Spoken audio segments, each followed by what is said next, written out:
제가 20분 발표하고요. 나머지 분들 25분씩 발표하신다고 하는데 저희가 아까 미리 뵀었는데 조금 짧게 하시고 토론 시간을 좀 더 많이 갖도록 그렇게 하는 게 더 유익할 것 같다 이렇게 말씀을 하셨어요. 근데 일단은 한번 진행을 그렇게 해보겠습니다. 저부터 좀 가능한 한 시간을 세이브해서 말씀드리도록 하겠습니다.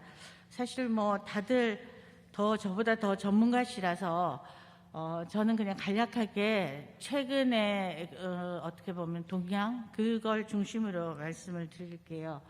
제가 발표할 내용은 요 4가지입니다. 왜 우리가 학사제도를 혁신해야 하는가, 그 필요성, 그리고 그동안 그럼에도 불구하고 현재 주소는 어떠한가, 그 다음에 그동안 사실 교육부가 굉장히 학사제도 유연화 등에 대해서 굉장히 많은 노력을 기울였는데 그 결과 사실 오늘 우수 사례 이렇게 우리 세션에서 발표도 하시고 그런 것들을 한번 이제 추진 경과에 대해서 제도적으로 한번 살펴보고요. 마지막에 지금 마침 우리 새 정부가 5월 달에 시작이 됐고 또 7월에 국정과제가 발표가 됐어요. 그중에서 또 우리 학사 이 제도와 관련된 국정과제가 한 2개 있어서 그것을 이제 앞으로 우리가 좀 감안하면서 학사 운영을 해야 되지 않을까 그런 생각을 해봅니다. 우선 제가 사실 전공이 교육학 중에서도 교육행정이에요.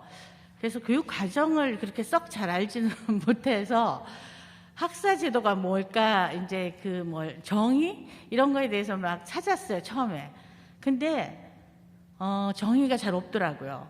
생각보다 정의를 어디선가 내려주질 않았고, 그래서 겨우 이제 찾은 게 보면, 지금 우리가 이 자리에서 우리끼리 이야기하는 학사 관리, 학사제도는 상당히 소극적이고 협의의 그런 학사제도고요.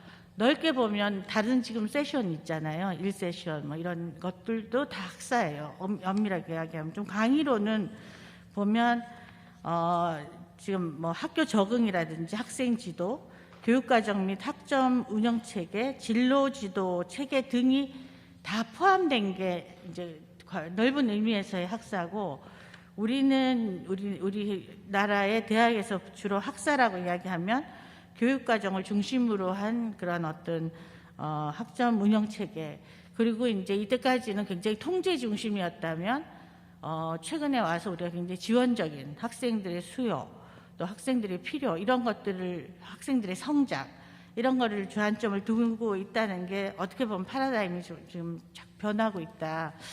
예, 그거를 이제 좀 생각하면서 같이 생각해 보면 좋을 것 같습니다. 너무 이제 인구 이야기는 너무 식상한 이야기지만 다들 걱정하고 계시고, 또 학령 인구가 지금 자꾸 감소되고 있고, 구조적으로 입학생도 결국 대학 정원에 비해서 부족함을 예상할 수밖에 없다라는 이제 이야기를 드립니다. 그 두 번째의 필요성은 상당히 환경 변화와 관련돼 있죠. 그래서 제4차 산업혁명, 우리가 아시다시피 ICT와 빅데이터 같은 신기술을 결합한 첨단 융합기술의 진보에 따라서 새로운 산업이 증가하였고 요구되는 직무 능력에서 변화가 생길 수밖에 없습니다. 이러한 변화로 인해서 인지적인 역량과 또 복합 문제 해결 능력을 갖춘 인재가 필요해진 상황입니다. 이 이야기도 사실은 어제 오늘의 이야기가 아니에요. 굉장히 참 반성도 많이 하지만 어떻게 할 수 있는가에 대한 고민들을 다 갖고 계실 겁니다. 그 다음에 이제 사실 우리나라 같이 부전 자원이 없는 나라에서 이만큼 사실 발전한 거, 성장하고 한 데에는 사실 인재 양성, 우수한 인적 자원이 가장 이제 핵심이라고 볼 수가 있고요. 그동안 이제 경제 산업 발전의 근간이 되었고, 이는 인재 양성의 질이 국가 미래의 경쟁력을 좌우함을 알려줍니다. 그러나 미충원되는 학생이 늘어남에 따라서 재정은 각 대학의 재정이 악화되었고 그 투자가 부족해지고 이는 고등교육 생태계 전반으로 불균형에 이어지는 악순환을 직면하고 있습니다. 뭐 지금 이제 교육부도 여러 가지 고민을 하고 계셔서 지금 고등교육 재정 교부금 이야기도 하고 있고 그냥 지방교육 재정 교부금의 일정 비율을 좀 해서 대학에 좀 지속적으로 지원하는 방안 여러 가지를 이제 고민하고 계시는 걸로 알고 있는데 사실은 우리 지금 이 자리에 있는 지금 대학 혁신 지원 사업도 그동안 등록금 동결에 따라서 사실 대학이 재정적으로 어렵고 그래서 우리가 사업을 좀 통합해서 대학이 조금 더 자율적이고 안정적으로 쓸 수 있게 했던 그런 사업이고 지금 벌써 2주기를 이제 맞게 되었다는 생각이 듭니다. 그래서 지금은 인구구조 변화하고 미래 사회 수요에 대응하기 위해서 학사제도 혁신을 통한 대학의 체질 개선과 교육 생태계의 획기적인 변화가 필요한 시점이다. 그렇게 이제 필요성에 대해서 말씀드릴 수 있겠습니다. 여기 밑에 딱 깨알같이 있는 게 다 저 교육부 자료 어디서 여기 나온 것이다라는 그 인용이거든요. 그래서 나중에 좀 관심 있으시면 찾아보시면 다 보도 자료로 다 오픈돼 있는 거니까 찾아보시면 될 것 같습니다. 그럼에도 불구하고 우리가 이런 필요성에도 불구하고 우리의 실태, 현 주소는 어떨까 하고 한번 보시면 우리가 변화한다고 변화하는데도 보면 뭐랄까요, 여전히 전통적인 학과 중심의 학사 제도를 운영하고 있습니다. 사실 저는 오늘 이번 주 내내 지금 한 3번 정도 우리 학교에서 제가 대학원 혁신에 대해서 주요 보직자 회의에서 발표하고요. 10분, 전체 교수회의에서 10분을 발표했습니다. 그리고 또 오늘은 전체 직원회의에서 제가 대학원 혁신에 대해서 이야기를 했어요. 근데 대학원도 학부도 마찬가지지만 혁신을 하려면 과 간에 우리가 대학원 같은 경우는 전공이 70개예요. 그러니까 이게 합치지 않고는 어떤 경쟁력이 생길 수가 없거든요. 근데 교수님들은 제일 싫어하는 게 싫다는 거죠. 지금처럼 살고 싶다. 뭐 우리 굳이 가난해도 상관없다. 이렇게 이야기하시니까 편제 조정을 제일 안 좋아하시는 거예요. 그러니까 이게 학생들한테 과연 정말 바람직한 방향이 맞나. 어떨 때는 제가 교수가 아닌 것 같은 느낌이 들어요. 왜냐하면 저한테 좀 생각이 굉장히 많이 달라서 그런 생각이 드는데 이 전통적인 학과 중심의 학사제도 운영이라는 게 과연 학생들은 원하는가? 저는 그거에 대해서 계속 그래서 이제 저 같은 경우는 보직을 하면서 계속해서 학생들한테 묻습니다. 그냥 물어서 소용이 없으니까 그냥 서베이를 해요. 수요조사, 만족도 조사를 굉장히 1년에 대대적으로 합니다. 그래서 내가 하고 싶은 거 있잖아. 이런 식으로 뭔가 융합적인 교과목이라든지 이런 걸 하고 싶은 거 학생들의 의견을 묻습니다. 그럼 학생들은 좋아해요. 이제 거기에서 힘을 받아서 교수님들한테 이제 안건으로 내죠. 학생들이 이렇게 좋다는데 어떻게 생각하십니까? 하여튼 그런 식으로 지금도 저는 안타까운 게 많은 대학에서 아마 똑같은 생각을 하고 계시리라 생각을 하고요.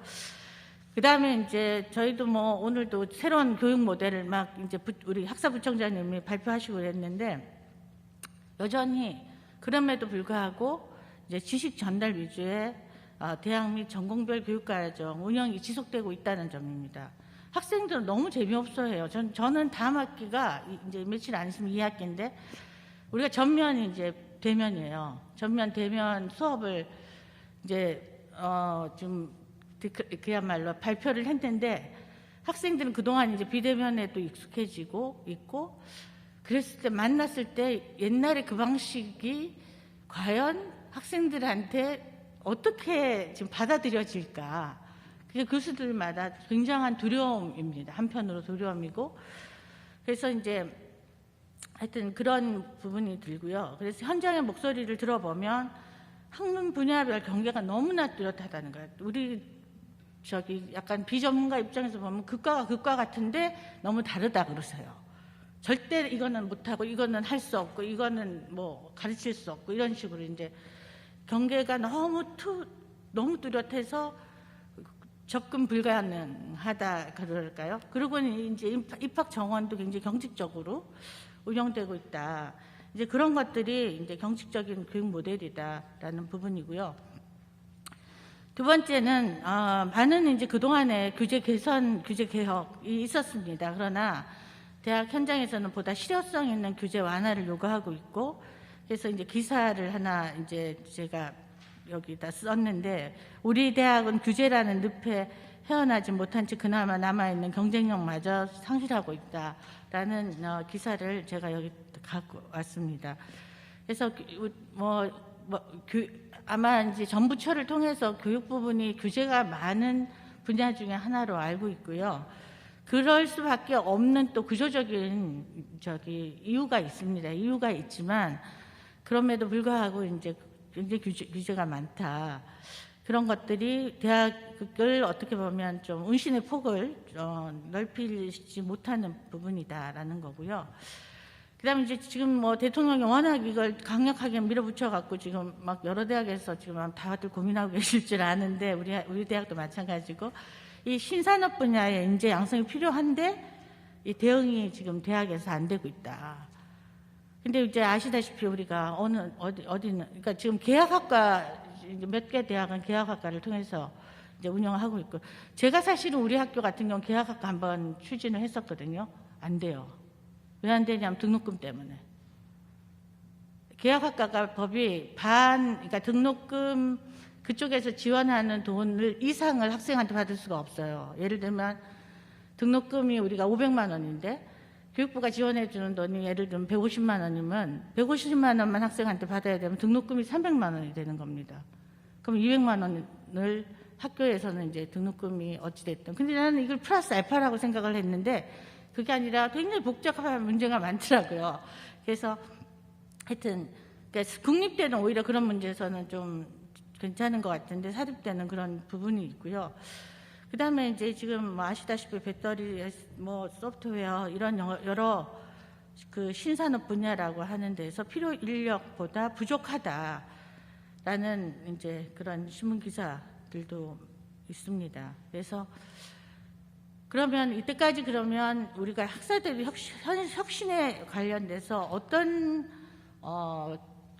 경과, 그동안의 프로세스는 어떤 노력들을 그동안 했었는가를 보시면, 이게 이제 2019년 8월 6일 날 교육부가 인구 구조와 4차 산업혁명 대응을 위한 혁신 지원 방안으로 해갖고 결국은 대학 혁신 지원 방안을 이제 발표를 했습니다. 발표를 했고, 여기에서 결국 대학의 혁신, 자유혁신을 통한 미래인재 양성이라는 비전을 가지고, 특히 교육혁신에 있어서는 미래인재 양성을 위해서 교육혁신을 하자라는 것을 굉장히 강조를 했죠. 그래서 고등교육 재정도 확충할 것이고 본부처 인재 양성 협업체제를 구축하자. 사실 이런 아까 신산업 분야는 아시다시피 교육부가 우리가 대학을 통해서 인재를 양성하지만 실제로 이제 필요한 거는 뭐 산자부라든지 과기부라든지 막 이런 데서 주도적으로 또 하거든요. 그래서 같이 협업하지 않으면 인재 양성이라는 게 원활하게 이루어질 수 없는 그런 부분들이 있기 때문에 이제 그런 거고요. 그래서 이제 그 과제 목표가 미래 융합 인재 양성인데, 장애 요인은 결국 아까 말씀드린 학과별 및 전공별 칸막이로 인한 이제 경직적인 학사 운영이 지속되어 있고, 그 다음에 이 신산업 분야 인력 수요를 반영한 학사 구조 개편 및 교육과정 운영을 추진하기 위한 대학의 혁신 요인이 이제 부족하다라는 부분입니다. 그래서 결국 이걸 위해서 어떤 전략적인 방법이 있을 수 있겠는가 하면, 이제 다양한 학문 간의 융합을 활성화할 수 있도록 관련 제도를 좀 정비해야 되겠다라는 부분이고요. 그 다음에 대학별로 맞춤형 학사 운영 컨설팅을 해서 유연한 학사 운영을 좀 안착시킬 수 있도록 지원해야 되겠다라는 추진 전략을 제시할 수 있습니다. 그 다음에 이제 지금도 융합교육을 이야기를 참 많이 하고, 대학원 교육에 있어서도 저희가 융합교육, 융합교과목 개발하는 뭐 이런 이야기들을 많이 하는데요. 이 다양한 학문 간 융합을 촉진하는 학사 구조 개편을 이제 지원할 필요가 있다는 거죠. 그래서 계열별 연계, 융합학과의 학과 정원 조정 요건을 좀 완화할 필요가 있겠고, 그 이야기는 뭐냐면 둘 이상 계열 간의 어떤 융합학과의 경우는 그 총정원 일정 비율 범위 내에서 교사 및 교원 확보 요건 충족의 예외를 인정해 준다든지, 그러려면 이제 설립 운영 규정을 개정한다든지 이런 노력들이 필요하다는 거고요. 그 다음에 모집 단위 없는 융합학과 설치 근거를 좀 마련할 필요가 있다. 그래서 이거는 사실은 대학에 있어서 이런 제도, 학사 제도의 개혁, 혁신 이런 부분은 사실 각 대학마다 굉장히 여건과 특성이 다릅니다. 그래서 다양한 융합형 학사 조직 설치가 이제 가능해야 될 것이다라는 부분이고요. 그래서 이제 개선의 그 주요 내용은 다 아시겠지만 오늘도 발표도 하시고 하는 그 우선 학기제와 관련돼서는 다학기제, 유연학기제, 집중학기제 이런 것들이 있을 수 있고, 전공도 지금 융합전공제, 전공선택제, 그리고 경험도 이제 학습 경험, 대학 들어오기 전에 혹은 대학원 들어오기 전에 쌓은 학습 경험을 학점으로 인정해 주는 이런 부분들이 이제 학사제도 개선의 주요 내용이 될 수 있다는 그런 말씀을 드립니다. 그다음에 이제 네 번째는 대학 혁신 지원 사업 등을 통해서 지금 우리가 하고 있는 거죠. 대학 혁신 지원 사업을 통해서 학부 교육의 혁신 모델을 창출해야 한다라는 거고요. 1주기를 통해서 우리가 참 많은 어떻게 보면 우수 사례들을 발굴을 했고, 오늘 그런 이제 발표도 또 하실 텐데요. 그 유연한 학사제도의 활용을 지원한다든지, 그 다음에 대학의 자율혁신을 이제 좀 더 활성화한다든지 이런 부분에 대해서 우리가 추진경과에서 말씀드릴 수 있을 것 같습니다. 이거는 그냥 제가 우리 학교, 이게 아마 교육부에서 우수 사례로 문서에 넣으셨더라고요. 그래서 이게 사실은 이 대학 혁신 사업의 이제 우수 사례이긴 한데, 원래는 저희 대학이 원래 에이스 사업을 할 때 이걸 사실 제안을 했었어요. 그때 제가 제안서 쓰면서 진짜 잘 될 수 있을까? 되게 걱정하면서 이제 썼던 건데, 생각보다 학생들의 호응도 좋고요. 지금 이게 제 기억에 2015년 정도부터 시작했던 것 같은데, 이 도전 학기제를 한 친구들이 다 성적이 좋아요. 성적이 좋다는 게 취업도 괜찮고 대학원도 많이 옵니다. 왜냐하면 자기 주도적인 어떤 이 활동들을 했었기 때문에 교수님들이 되게 좋아하세요. 그래서 교수님들의 약간의 희생이 좀 많이 필요합니다, 사실은. 근데 다들 기꺼이 하시는 게 성과가 되게 좋았다. 그렇고 지금 사실 저희 학교에서는 대학원에도 도전 학기제를 지금 도입하려고 그러고 있어요. 대학원도 가능할 것이다 라고 생각하고 있고요. 네, 그렇습니다. 소개해 드리고요. 그래서 우리하고 좀 비슷한 이 학기제를 이제 또 하는 학교들도, 추진하는 학교들도 있는데, 저희가 원조라는 말씀 드리고 싶습니다. 그 다음에 이제 그 인재 양성 정책 혁신 방향도 발표가 됐고, 거기서 4개 추진 과제가 이제 제시가 됐습니다. 그래서 추진 과제 그 중에 하나는 이제 혁신 인재 양성을 위해서 대학 교육을 유연화해야 된다. 그래서 현재는 대학 운영의 4대 요건을 준수하지만 앞으로는 설립 운영 규정을 좀 개편할 필요가 있겠다. 그 다음에 첨단 분야 석박사 정원을 좀 확대할 필요가 있겠다. 근데 이제 이게 그거예요. 지금 반도체니 뭐냐 하는데, 그래서 많은 대학들이 플러스 알파로 주면 해보겠다. 그러나 정원 안에서 만약 이렇게 하라 그러면 상당히 어렵다. 이런 이야기를 하지 않습니까? 그래서 저희가 최근에 이제 그 정원과 관련돼서는 약대가 원래 뭐 2+4에서 통용연정 하면서 이제 정원이 조정이 돼 있었는데, 우리 학교 같은 경우는 편입학 정원을 줄였거든요. 왜냐하면 어디서 뺏을 수가 없어갖고 이제 그렇게 할 수밖에 없는 그런 부분하고요. 그다음 학석사 연계 패스트 트랙 도입. 근데 학석사 패스트 트랙 이제 저희 학교도 지금 하고 있는데 3.5, 1.5년 해갖고 하고 있는데, 지금은 또 그러니까 이따 말씀드리겠지만 학석 박사까지 해서 패스트 트랙을 도입하는 거는 어떠냐 하는 이제 제안들이 있는 것 같습니다. 그다음에 그다음에 산학연 협력을 뭐 이거는 이제 링크 사업을 통해서 많은 대학에서 하시고, 또 대학원도 지금 1유형 같은 경우 1, 2유형 같은 박사 석사 하는 그런 산학연 협력 강화를 하고 계시니까 이런 부분도 상당히 혁신적으로 지금 추진되고 있는 것으로 알고 있습니다. 그리고 이제 첨단 분야의 정원을 확대하고 대학 운영 및 학과 선택의 자율성을 확대해야 된다라는 말도 아까 말씀드린 것처럼 그 여전히 유효한데요. 아직 그 유연한 학습에서 온라인 강의라든지 기업 제공 문제형 프로젝트라든지, 근데 이런 건 있는 것 같아요. 저희가 이제 가장 큰 게 제가 오면서도 좀 생각을 해봤는데, 온라인 강의 같은 경우도 지금 교육부가 원래 옛날에 이제 코로나 이전에 20%가 됐잖아요. 근데 그 다음에 우리가 이제 코로나 때 100% 했죠. 100%로도 했는데, 그러면 이제 지금 다음 학기 같은 경우는 어떻게 될 거냐. 그럼 대학 자율적으로 어느 만큼 가져갈 수 있는 건가. 이런 거를 좀 고민하고 있는, 우리 학교는 온앤오프 가능하다 그러는데, 자격증을 주는 전공들이 있지 않습니까? 그런 경우는 제가 볼 때는 약간 보수적일 것 같은 생각이 드는 거예요.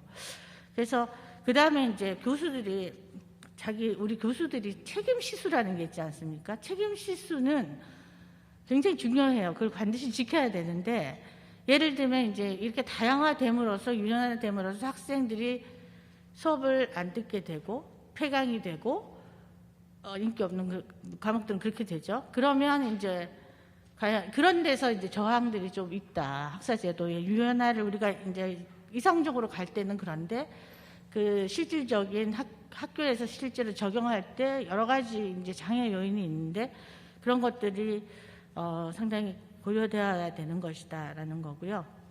마지막으로 제가 사실 제 의견이 그렇게 많지가 않아서 그냥 제 의견은 근데 말씀드리고, 이제 우리가 이번 정부에서 5대 국정과제가 있는데, 그 국정과제에서 81번부터 85번 120개 중에가 이제 사실 우리 교육과 관련된 겁니다. 교육부 관련된 것이죠. 교육 국정과제는 조금 더 있어요. 다른 부처와 관련된 건데, 교육부가 이제 주관을 해서 해야 되는 과제 5개 중에 2개가 이제 오늘 우리랑 관련이 있어서 소개를 드리고자 합니다. 모두를 인재로 양성하는 학습혁명.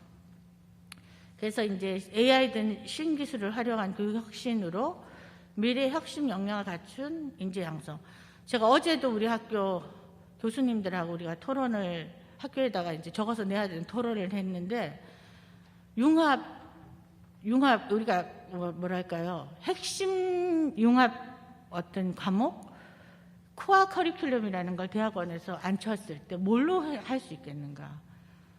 그러니까 물론 이제 가장 모든 과에서 다루지 않고, 그러나 학생들이 반드시 필요한 게 있지 않을까, 이런 이제 주제를 어제 잠깐 토론을 했었어요. 근데 사실 우리 대학 같은 경우 학부는 소프트웨어 교육을 저희 필수로 하고 있거든요.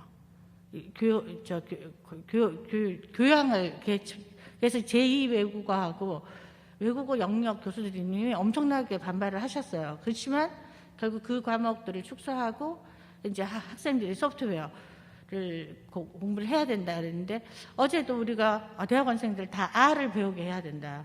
그럼 R이 도대체 R을 할 수 있으려면 몇 시간이 필요하냐, 뭐부터 시작해서, 그러면 각 과에서 3학점씩 받아야 되거든요. 그러면 우리 죽을 것 같아요. 용납이 안 될 것 같은 거예요. 그러니까 같이 함께 공생하면서, 그러나 학생들한테는 좋은 기회를 줘야 되는 뭔가의 묘수를 우리가 찾아야 되겠다. 뭐 어제 그 정도로 하고 이제 회의를 끝냈는데요. 어쨌든 그렇습니다. 그래서 학생 개개인을 위한 국가 책임의 학습 지원과 진로 경력 관리 시스템 구축이 필요하다. 그러니까 우리가 옛날에 뭐 무슨 직업 일반적으로 뭐가 좋다 뭐가 나쁘다 하지만, 요새는 사실 돈 잘 버는 게 유튜버들이잖아. 너나 나나 할 거 없죠. 근데 이게 지금 그만큼 세상이 너무나 달라진 거예요. 이거 학생들이 지금 생각하는 어떤 중요한 학습, 중요한 어떤 공부하고 어른들이 생각하는 거하고 달라갖고, 과연 이제 우리가 이런 것들 진로 경력과 관련해서도 어떤 식으로 우리가 할 것인가 이런 부분들이 있고요.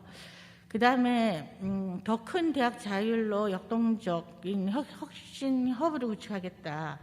그래서 이제 4차 산업혁명에 대응한 대학의 자율적인 혁신과 유연한 제도 운영 지원 부분하고 대학의 기술 자원을 활용해서 창업 교육을 강화하고 대학 내 창업 생태계를 구축해보자라는 그런 이제 지금 요 국정과제를 요약한 겁니다. 그 과제의 목표가 이런 거라고 볼 수 있고요. 특히 모두를 인재로 양성하는 학습혁명에 있어서는 크게 대학 교양 교육 과정을 혁신해야 된다. 그 다음에 융합 연구 지원을 확대해야 된다. 소프트웨어 AI 융합 교육의 프로그램을 개발하자라는 그런 내용들이 있고, 자율화에 있어서는 학사제도 유연의 아주 구체적인 사례들을 제시를 했더라고요. 그래서 첨단 분야, 일반 대학 온라인 학사 과정, 그 다음에 학석 박사 통합 과정. 그러니까 지금 우리 학석사, 석박사 이건 있는데 세 가지 다는 없잖아요. 그거의 통합 과정. 그 다음에 학석사 패스트 트랙에서 그다음에 마이크로 나노 디그리 이런 것들이 거기 예시로 제시되어 있어서 소개를 드립니다. 네, 경청해 주셔서 감사합니다.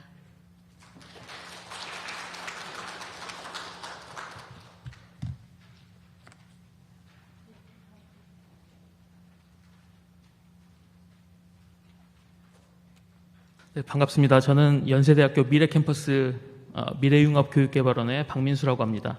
제가 오늘 발표드릴 내용은 연세대학교 미래캠퍼스가 2개 전공 선택제도 활성화를 위해서 학사제도 유연화를 위한 다양한 사업을 전개하였는데 그 내용에 대해서 발표해드리도록 하겠습니다. 일단 제 발표드릴 내용은 이런 흐름입니다. 저희 연세대학교가 진행했던 다양한 사업들의 그런 어떤 추진 배경과 목표, 그리고 주요 추진 내용, 추진 성과, 그리고 향후 계획입니다. 연세대학교 미래캠퍼스는 2019년에 중장기 발전 계획인 비전 2030을 선포하고 캠퍼스명이라든지 비전, 그리고 학사제도를 전체적으로 개편하는 과감한 혁신을 추진하였습니다. 그래서 학생 중심의 미래지향 융합교육 선도를 발전 목표로 설정하고, 그리고 중장기 발전 계획 내에 기능별 특성화, 5대 기능별 특성화 중에서 지금 이제 무전공 방역 모집, 전공 선택제 시행, 학생 전원 2개 전공 의무화, 융합 미래지향 전공, 창출 기반 확보, 이런 5대 기능별 특성화 중에서 이 세 가지를 학사제도와 관련된 기능별 특성화로 설정하고 이제 사업을 추진하였습니다. 그래서 중장기 발전 계획 체계를 간단하게 보시면은 이제 비전은 미래 가치를 창조하는 자율융합대학, 그리고 6대 핵심 가치, 그리고 발전 목표를 학생 중심의 미래지향 융합교육 선도로 설정하였습니다.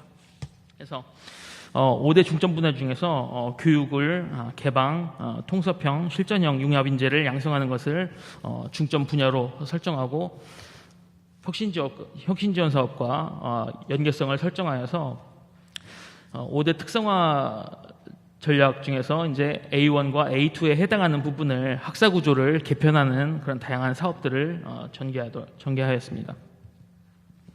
그래서 전공교육과정 혁신을 설정하는 데 있어서 교육 환경과 직무 변화에 대응하여서 학생들에게 교육과정과 그 교육과정을 대비할 수 있는 그런 학사 구조를 제시하였고, 그 다음에 이제 학과별로 기존의 전공 능력을 표준화하고 정교화해서 전공 능력을 도출하고 전공 능력을 기반으로 해서 교육과정을 개발하는 과정을 진행하였습니다.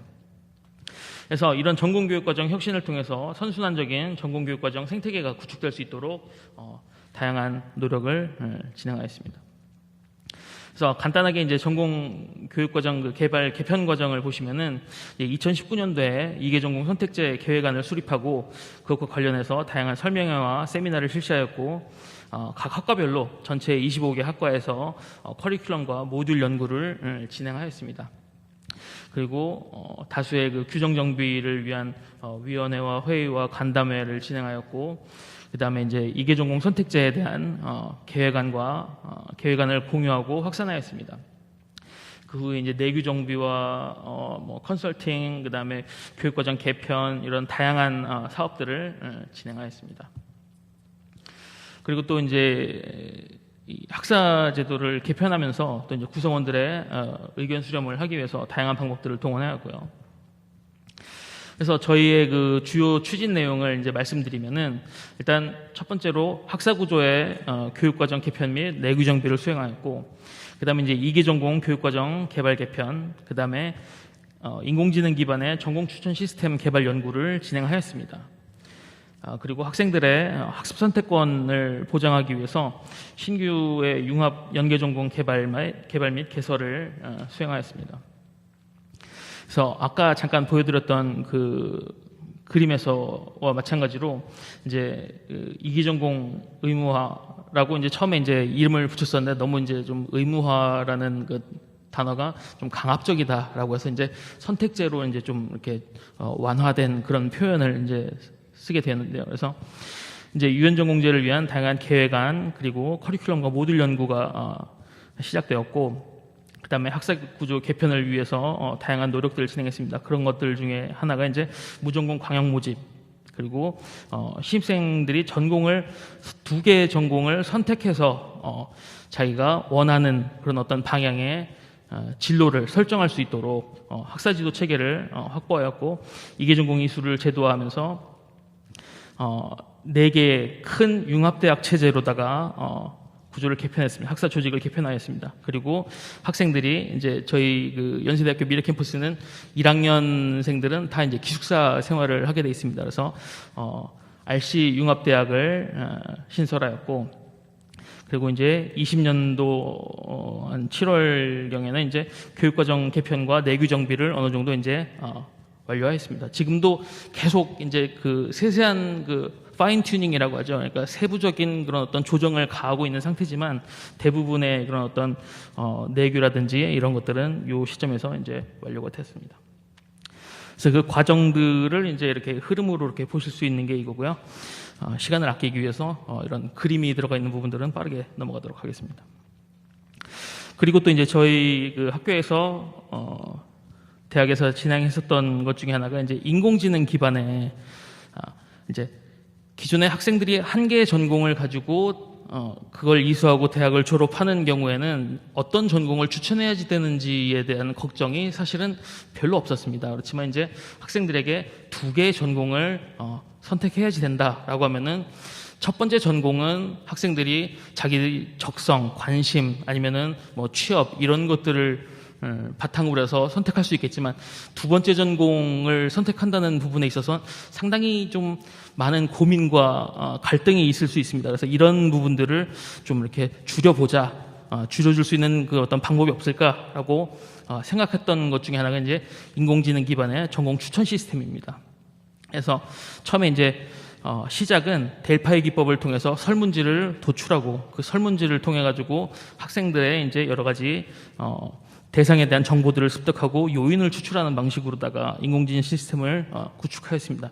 이 부분은 이제 초기 연구고요. 뒤로 가면은 이제 다른 데이터들을 활용해서 좀 더 이렇게 고도시키는 그 부분들이 있는데, 그 부분 뒤에서 다시 보여드리도록 하겠습니다. 그리고 이제 학생들의 학습권 보장을 위해서 다양한 연계 전공과 융합 전공을 개발하였습니다. 그래서 이제 저희 대학의 그 연계 전공과 융합 전공의 그 구분은, 연계 전공은 기존에 이제 개설되어 있는 교과목들이 합쳐져서 하나의 새로운 목적을 가지는 그런 전공이 되는 거고요. 융합 전공은 기존에 없는 새로운 교과목이 이 여러 전공들이 합쳐지면서 탄생하는 그런 걸 이제 저희는 이제 분류상으로 융합 전공이라고 얘기를 합니다. 그래서 19년도부터 연계 전공이 이제 몇 개 전공이 개설돼 있었고, 20학년도, 21학년도 지나면서 계속 이제 다양한 융합 전공들, 연계 전공들이 만들어지게 됩니다.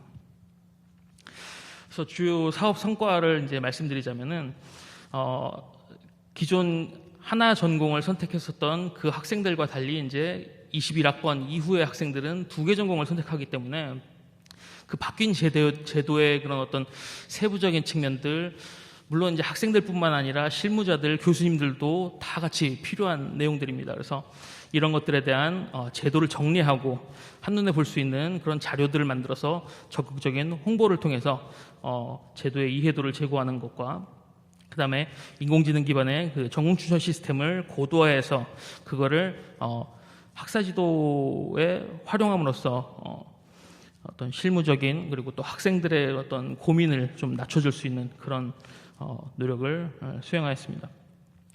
그다음에 이제 전공 능력 모델링 그리고 전공 교육과정 개발 컨설팅 그리고 모듈 개발을 통해서 전공과 전공 사이의 어떤 융합 가능성을 높이는 노력을 하였습니다. 그다음에 지속적인 연계와 융합 전공의 활성화 그리고 학생들의 의견 수렴을 통해서 제2전공 선택의 다양성을 확보하는 노력들을 하였습니다. 그래서 이제 이게 저희가 수행했었던 그 2전공 선택 가이드입니다. 그래서 2전공 선택은 이런 것이다. 선택 시기와 뭐 선택 방법, 그 다음에 이제 여유가 된다면은 3전공 이상 선택하는 학생들도 있습니다. 그래서 저희 학교는 이제 이론상으로는 3전공 이상을 선택할 수 있지만 대부분 학생들은 이제 2전공 선택에서 머무를 거지만 그 사이에서 이제 2전공과 3전공 사이의 선택, 변경, 취소 이런 것들에 대한 가이드까지도 만들었고 그다음에 이제 학생들이 2전공을 이수한 이후에 졸업증과 학위증명서에 어떻게 이것들이 표기되는지 그런 예시를 보여드려서 제도에 대한 이해를 높일 수 있도록 노력을 하였습니다. 그리고 또 이제 모바일 버전의 카드 뉴스라든지 아니면은 다양한 이제 학생들의 전공 선택을 이렇게 유도하고 촉진할 수 있는 그런 행사들이 있었는데 예를 들면 이제 저희 밑에 있는 그 전공 탐색 박람회 같은 것들이 이제 매 학기 그 진행되고 있는데 그런 데서 이런 것들을 홍보 자료로다가 배포를 하고 부스에 게시를 함으로써 이해도를 높이려는 노력을 했습니다. 그다음에 이제 인공지능 기반 그 전공 추천 시스템 같은 경우는 처음에 이제 설문 기반의 인공지능 그 전공 추천 시스템이었다면 지금은 이제 홀랜드 검사 결과, 그다음에 교과목 이수 데이터, 그리고 또 학생들의 도서 제출 데이터, 뭐 이런 다양한 그 데이터들을 이 시스템 그 알고리즘에 이제 집어넣어서 저희가 이제 그 통합관리 시스템을 이제 곧 그 런칭할 예정인데 거기에 이제 실제 탑재를 해서 학생들의 실제 데이터를 축적하고 지속적으로 이제 고도화시키는 이런 사업을 진행하고 있습니다. 그리고 이제 전공력 그 구조화, 전공력 모델링을 통해서 여기서 이제 그 학생들을 위한 그 전공 간의 전공력을 기반으로 한 교육과정 개발 매뉴얼도 함께 여기서 이제 도출이 되었고 이 컨설팅을 통해서 이제 기존 연구와 어떤 그 학과 전공들의 현황을 파악하고 정교하고 검증하는 이런 단계를 통해서 다양한 결과물들을 도출하였습니다. 그래서 전공 능력을 학습단위 이제 마이크로 모듈의 형태가 되겠죠. 그래서 그리고 그 전공 능력의 어떤 측정 기준으로 세분화 구체화하는 작업을 진행하였습니다. 그리고 이제 새로운 융합 연계 전공들을 지속적으로 개발하고 있는데 이제 그 하나 보여드리고 싶었던 것 중에 하나가 이제 메뉴에 파란색으로 되어 있는 디지털 인문학 리터러시 연계 전공이라고 하는 그 연계 전공이 있습니다.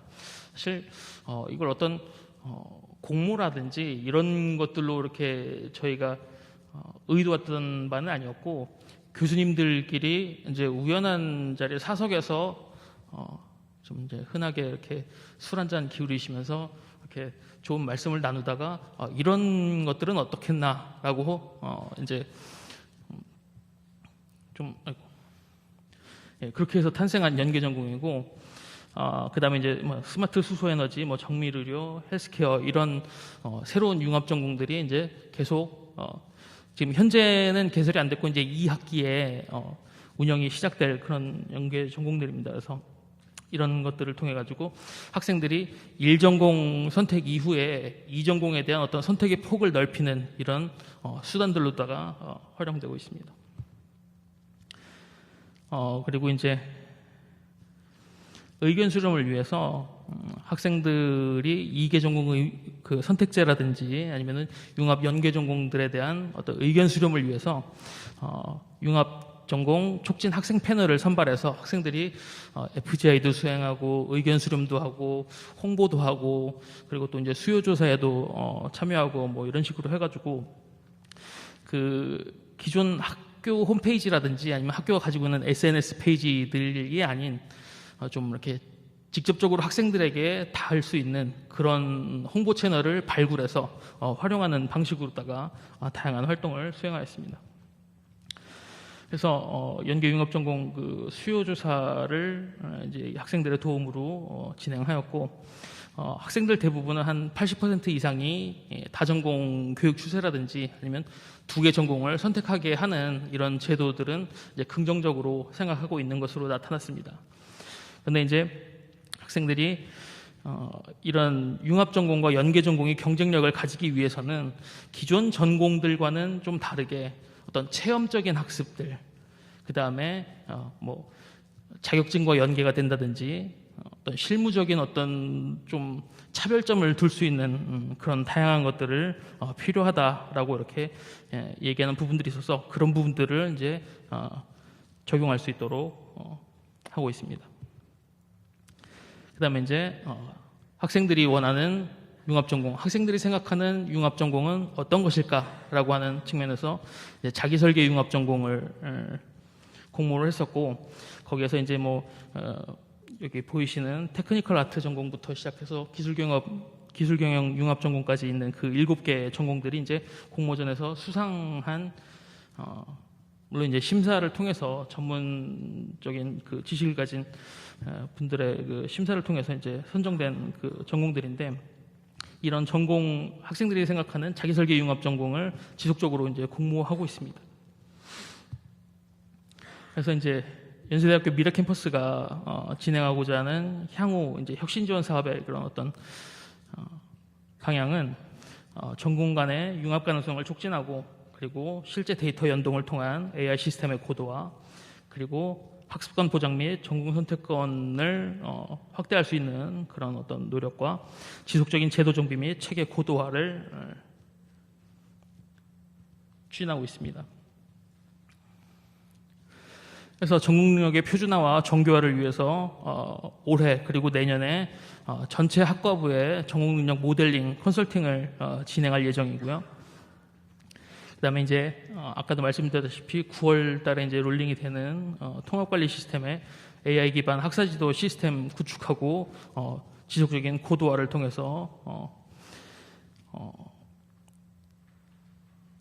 학사지도의 그런 어떤 편의성과 그리고 또 이제 이 이후의 어떤 방향은 학생들의 그 이탈률을 방지할 수 있는 그런 어떤 알고리즘도 탑재해가지고 운영할 예정입니다. 그다음에 이제 학습권 보장과 전공 선택권 확대를 위한 다양한 노력들을 진행할 것인데 이제 기존에 학생들이 한 개 전공만 선택해가지고 수업을 들을 때는 크게 문제가 없었던 부분인데 이제 2개 전공을 선택하게 된다면은 전공을 선택함으로 인해서 생길 수 있는 그런 어떤 교과목의 충돌, 그러니까 시간적인 어떤 부분이라든지 그런 것들을 해소할 수 있는 학문적인 시너지와 더불어서 전공의 그런 어떤 겹침, 충돌 현상을 해소할 수 있는 그런 연구를 이제 진행할 예정입니다. 그 외에도 이제 지속적인 정비 및 제도 정비 및 체계 고도화를 앞두고 있습니다. 제 발표는 여기까지로 하겠습니다. 감사합니다.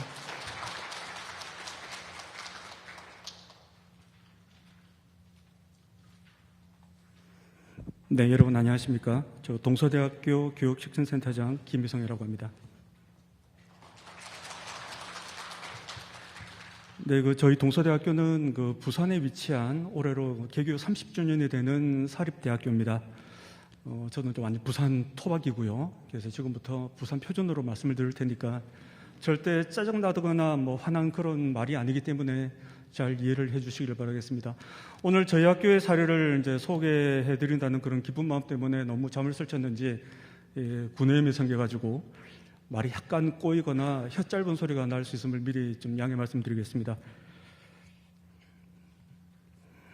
이런 내용으로 내용을 말씀을 드리려고 하고요. 제목을 정할 때 저희들이 이제 마이크로 디그리에 대한 내용을 소개를 해달라 그런 요청을 받아가지고 그 부제로 융합 교육이라는 말을 붙였습니다. 이 융합은 그 방법의 융합이 될 수도 있고요, 그 내용의 융합이 될 수도 있고요, 다양한 형태의 그런 융합이 될 수도 있습니다. 그리고 저희들이 그 오늘 프로그램 자체가 이제 대학 혁신, 학생 도약 이런 말이 있었는데 제가 그 교육혁신센터장을 맡고 있으면서 처음에 이 혁신센터라는 부분을 맡으라고 했을 때 이 혁신이란 말이 워낙 많이 사용되고 있는 말이다 보니까 그 도대체 그 혁신이란 무엇이냐 하는 그런 근본적인 좀 의문을 가졌었습니다. 그래서 제가 이제 전공은 토목공학이거든요. 교육학을 전공한 사람도 아니고요, 인문학도 아니고요. 전혀 관계없는 사람이 이 교육혁신센터를 맡다 보니까 이제 근본적인 좀 궁금한 점, 의문이 많이 생겨가지고 혁신이라는 용어를 찾아보니까 제가 여기 써왔습니다만은 그 주역에 나와 있던 말이더라고요. 옛것을 버리고 새로운 것을 세운다. 뭐 정신혁고라는 그런 말에서 나왔다고 합니다. 그런데 이 혁자가 잘 아시는 대로 그 가죽 혁자, 그러니까 피해갈 때 그 혁자 아닙니까? 그래서 가죽을 새롭게 한다, 겉만 새롭게 한다, 이것만 될 것이 아니라 내부까지 같이 새로워져야만이 전체적인 그 교육의 혁신이 이루어질 것 같은데 단순한 교육만의 혁신은 교육 과정의 혁신으로 끝나는 것이 아니라 학교의 여러 가지 인프라가 다 집중이 돼야만이 혁신될 수 있지 않을까 생각해서 굉장히 범위가 넓으면서 무거운 부분이라고 생각을 합니다. 제가 그 공학교육 인증 평가를 좀 다니다 보니까 배우지 못했던 그 교육학에 대한 그런 지식을 많이 익혔었는데요. 뭔가 하나를 개선하기 위해서는 평가를 하지 않으면 안 된다. 근데 평가를 하려고 그러면은 또 측정을 해야 된다는 거죠. 제가 좋아하는 영화 그 죽은 시인의 사회를 보면은 그 주인공이 로빈 윌리엄스가 학생들한테 설명을 하죠. 가로축은 뭐, 세로축은 뭐, 그랬을 때 선을 긋고 그렇게 설명을 하다가 그 종이를 찢어버려라. 그래서 절대 이 교육은 주어진 잣대나 아니면 어떤 체계에 따라 가지고 평가를 하고 변화를 시킨다고 해서 뭐 근본적으로 다 소종되는 부분은 아니라고 생각을 합니다. 그래서 정말 어려운 것이 혁신이고 그 혁신을 추진을 하려고 하다 보니 정말 많은 그런 장애와 어려움에 부딪혔습니다. 아마 뭐 모든 학교에서 비슷한 고민을 하실 것이고요. 이번 저희 학교에서 발표하는 이 내용도 아마 다 같은 고민 그리고 비슷한 형태의 추진이 있을 거라고 생각하기 때문에 우수 사례라고 보시지 말고 그냥 저 학교는 저렇게 운영하고 있다라고 봐주시면 감사하겠습니다.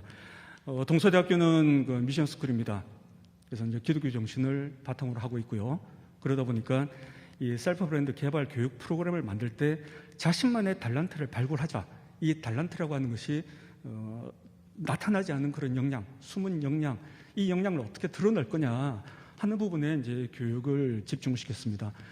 저희 학교는 그 들어오는 입학 자원이 아주 높은 그런 우수한 학생들이 아닙니다. 그래서 고등학교 때 공부를 잘했다고 주목을 받았던 그런 학생도 아니고요. 그러다 보니까 자기주도적인 학습도 많이 부족하고 학교에 와서도 이 학습에 대한 성취 욕구도 많이 떨어져 있는 상태입니다. 그래서 이 동서대학교 들어오기 전에 어떻는지 관심 없다. 총장님께서 한번 선포를 하셨습니다. 하지만은 이 동서대학교를 졸업하고 나갈 때 사회에서 관심을 받는 그런 사람으로 성장을 시킬 것이다. 그래서 막 before 동서, after 동서 이런 캐치프레이즈를 내걸고 학생들의 교육에 이제 전념하고 있는 그런 상황입니다.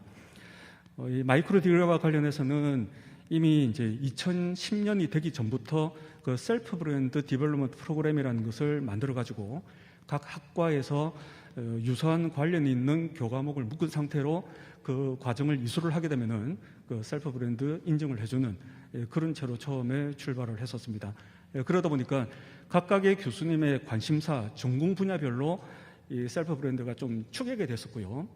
그리고 그런 교과목들도 필수 과목 외에 이제 선택 과목도 많다 보니까 학생들이 이제 아무 생각 없이 4학년을 졸업할 때쯤 됐을 때 그 셀프 브랜드를 받아가는 학생이 그렇게 많지는 않았었습니다.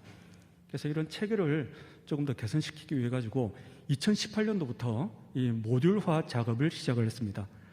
그래서 처음에 있었던 그 셀프 브랜드 디벨롭먼트 프로그램을 조금 개선시켜서 학생들이 이수로 수월하게 할 수 있도록 그런 체계를 많이 이제 변화시켰습니다. 그래서 2019년부터 본격적인 시행을 했고요. 물론 가만히 있으면은 절대 학생들이 신청하지 않죠.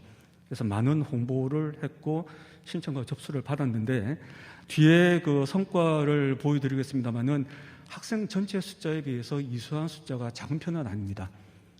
하지만은 사회 관점에서 봤을 때 과연 저게 어떻게 필요하냐 하는 것은 여전히 이제 의문부를 가지게 됩니다. 그리고 이수를 할 때 좀 어려운 부분도 많았고요, 장애도 많았고요.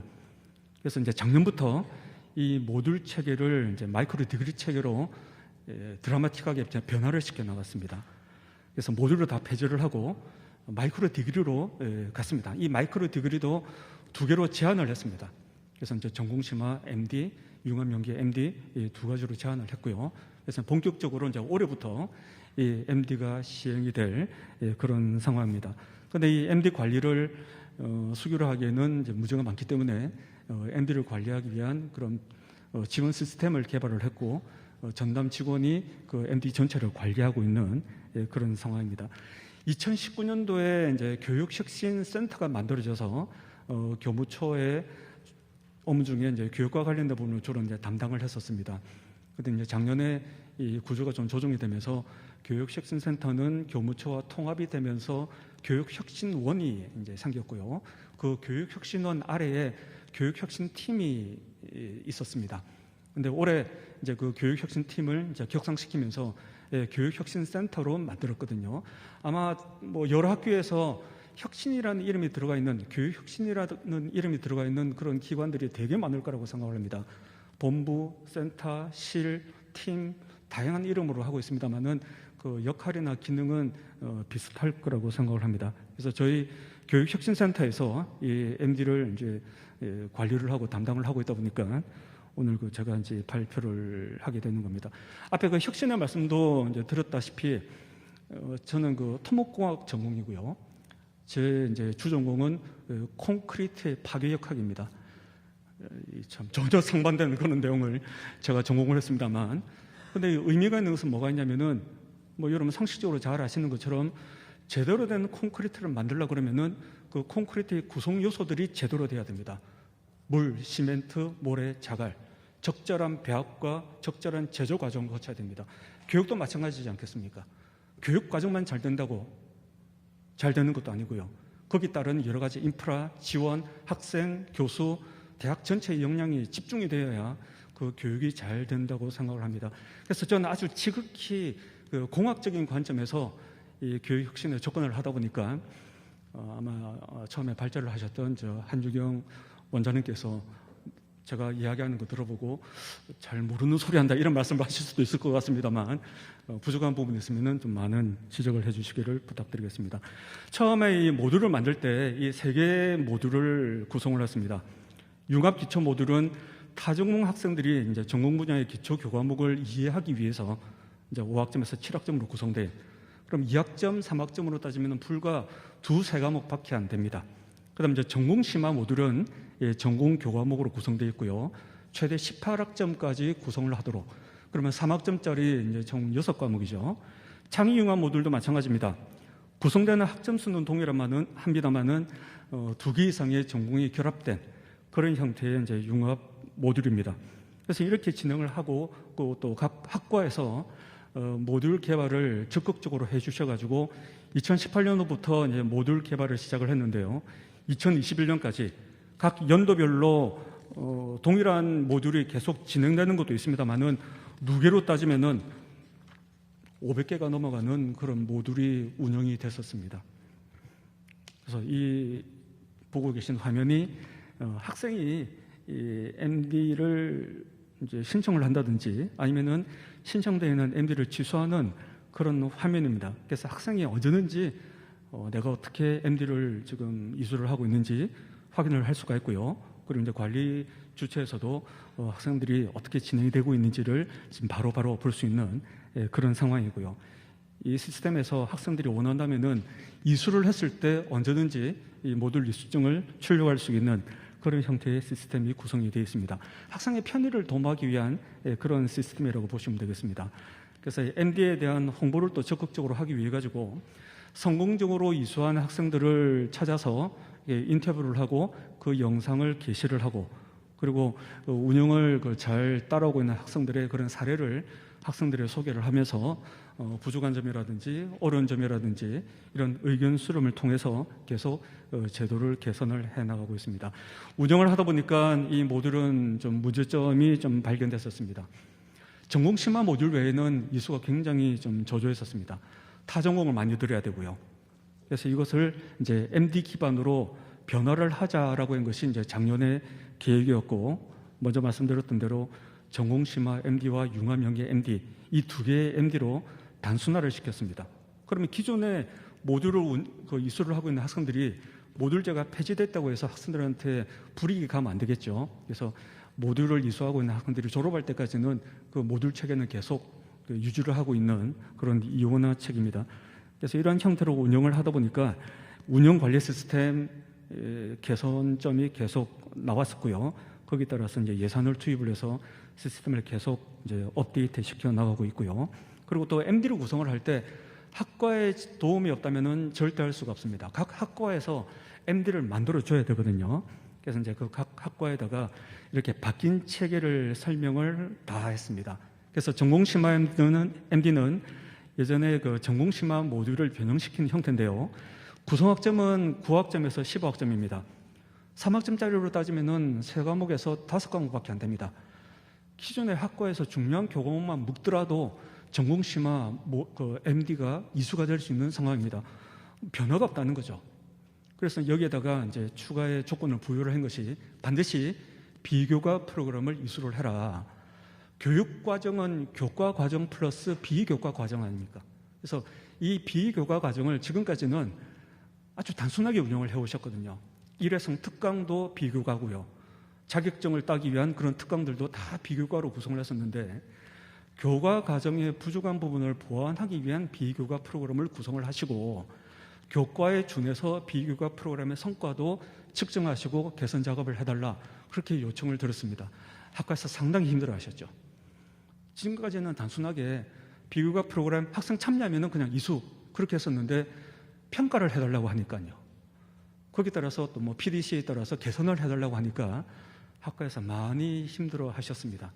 그래서 전면적으로 이런 책으로 다 간 것이 아니라 지금은 이제 과도기적인 그런 성격이기 때문에 뭐 교육학적인 관점에서 본다면은 투입 요소만 가지고는 평가하면 안 되겠습니다만 우선은 이제 과도적인 입장에서 우선 그런 프로그램을 구성을 한 것만 가지고 그리고 투입 요소만 가지고 일단 학생들을 이제 통과를 시켜주시고 이후에는 평가 체계를 수립하신 다음에 제대로 된 평가를 해야 된다라는 것을 각 학과별로 거의 뭐 1:1 컨설팅을 다 할 정도로 그렇게 노력을 기울이고 있습니다. 저희 학교에 학과가 이제 융합영예 전공을 빼면은 한 50개 정도 되지거든요. 그래서 각각의 학과에 의견서도 다 드리면서 제안도 드리고 이렇게 구성을 해나가면 어떨런지 한 부분을 다 드렸습니다만은 학과에서 받아들이는 정도는 분명히 차이가 있습니다. 그래서 이 학과의 이 부분에 대한 이해도를 어떻게 향상시키고 그리고 또 각 학과마다 학과에서 목표라는 바가 분명히 있을 겁니다. 교육과정의 운영 방침도 분명히 있을 것이고요. 하지만은 학교 전체의 교육 기조가 있기 때문에 그 교육 기조에 따라올 수 있도록 이제 유도를 하고 또 좀 조언을 드리는 것도 뭐 저희 센터나 본부의 역할이라고 생각해서 그렇게 계속 좀 관섭이 아닌 좀 참여를 같이 하고 있는데 역시 이제 쉽지 않은 작업 같습니다. 창의융합 모듈은 그 융합 연계 MD로 변경을 해가지고요. 이때는 반드시 타전공 교과목이 3학점 이상 포함되어야 합니다. 역시 구성학점은 9학점에서 15학점인데 그럼 타전공 교과목이 한 과목만 포함된다 하더라도 융합 연계 MD가 구성이 될 수가 있는 거죠. 비교과는 필수가 아닙니다. 그런데 학과에 따라서 보완을 위해서 이제 비교과 프로그램을 추가하는 그런 학과도 계시고요. 이때 이제 타전공 교과목이 의미가 없는 그런 과목이 아니라 학과에서 원하는 MD로 나가기 위해서 도움이 되는 그런 과목들과 잘 연계한 그런 타전공 교과목이 이제 구성이 되어 있기 때문에 이제 연계되는 두 개의 학과에서 참 애를 많이 쓰신다는 것을 볼 수가 있었습니다. 기초 모듈은 폐지를 했었습니다. 그래서 이 두 개의 MD로 운영을 하다 보니까 또 역시 뭐 완벽할 수가 없는 것 같아요. 시스템들은요.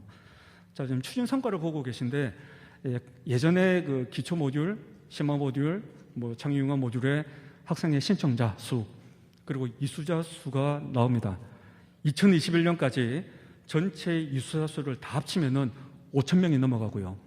동서대학교의 이제 전체 학생 규모가 연간 한 2,500명 조금 상회되는 입학생이 있습니다.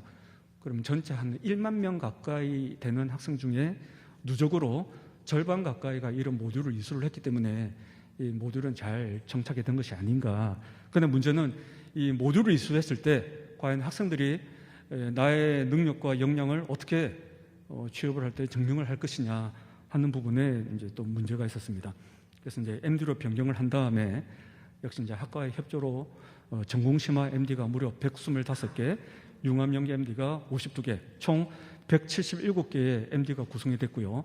각 학과별 뭐 3개 이상씩 만들어진 그런 MD가 있었고요. 밑에 전공심화 MD와 융합연계 MD의 예를 제시를 하고 있습니다만 왼쪽에 나와 있는 것이 이제 호텔 경영학과에서 만들어낸 전공심화 MD입니다.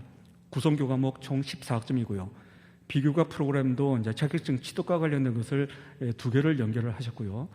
융합연계는 비교과가 없습니다. 이제 식품영양학과의 사례인데요. 이제 운동처방학과의 이제 운동처방론, 그러니까 다이어트와 관련된 인기 있는 그런 모듈을 만들어냈고, MD를 만들어냈고, 학생들도 이제 신청을 많이 하고 있는 그런 상황입니다. 학생들이 아무리 뭔가를 많이 했다 하더라도 내가 무엇을 할 수 있는지를 입증을 해야 합니다.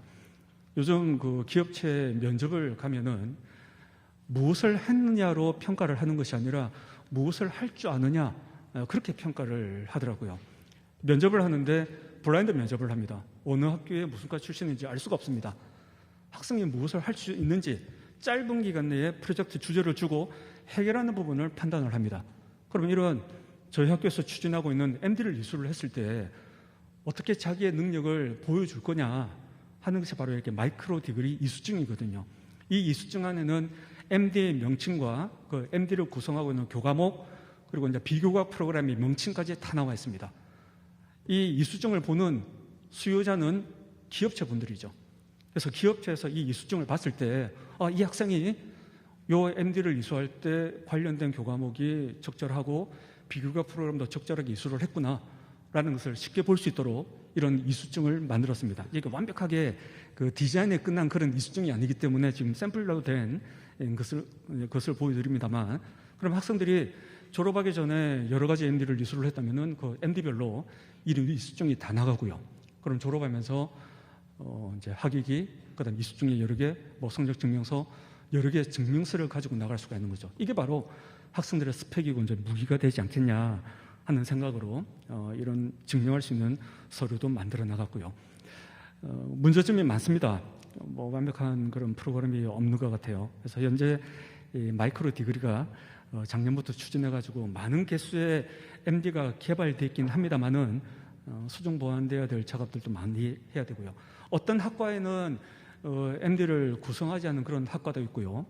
그리고 이제 학문 분야별로 MD의 구성에 대해서 좀 난색을 표하는 그런 학과도 있었습니다. 그래서 학과의 성격에 맞게 가능하면은 구성해 주시기를 이제 당부를 드립니다만 이제 강요하는 것은 아닙니다. 그리고 또 학생들도 이 MD를 이수하기 위해 가지고 아까 시스템에 잠시 보여드렸습니다만은 자기가 어떤 MD를 신청할 수 있고 어떻게 이수를 하고 있는지 할 수 있는지를 알아야 된다는 거죠. 그래서 저희들이 이제 마이덱스라고 하는 그런 관리 시스템을 개발을 해서 학생들이 손쉽게 신청을 하고 그다음에 이제 관리부서에서는 손쉽게 관리할 수 있는 그런 체계를 지금 만들어 나가고 있습니다.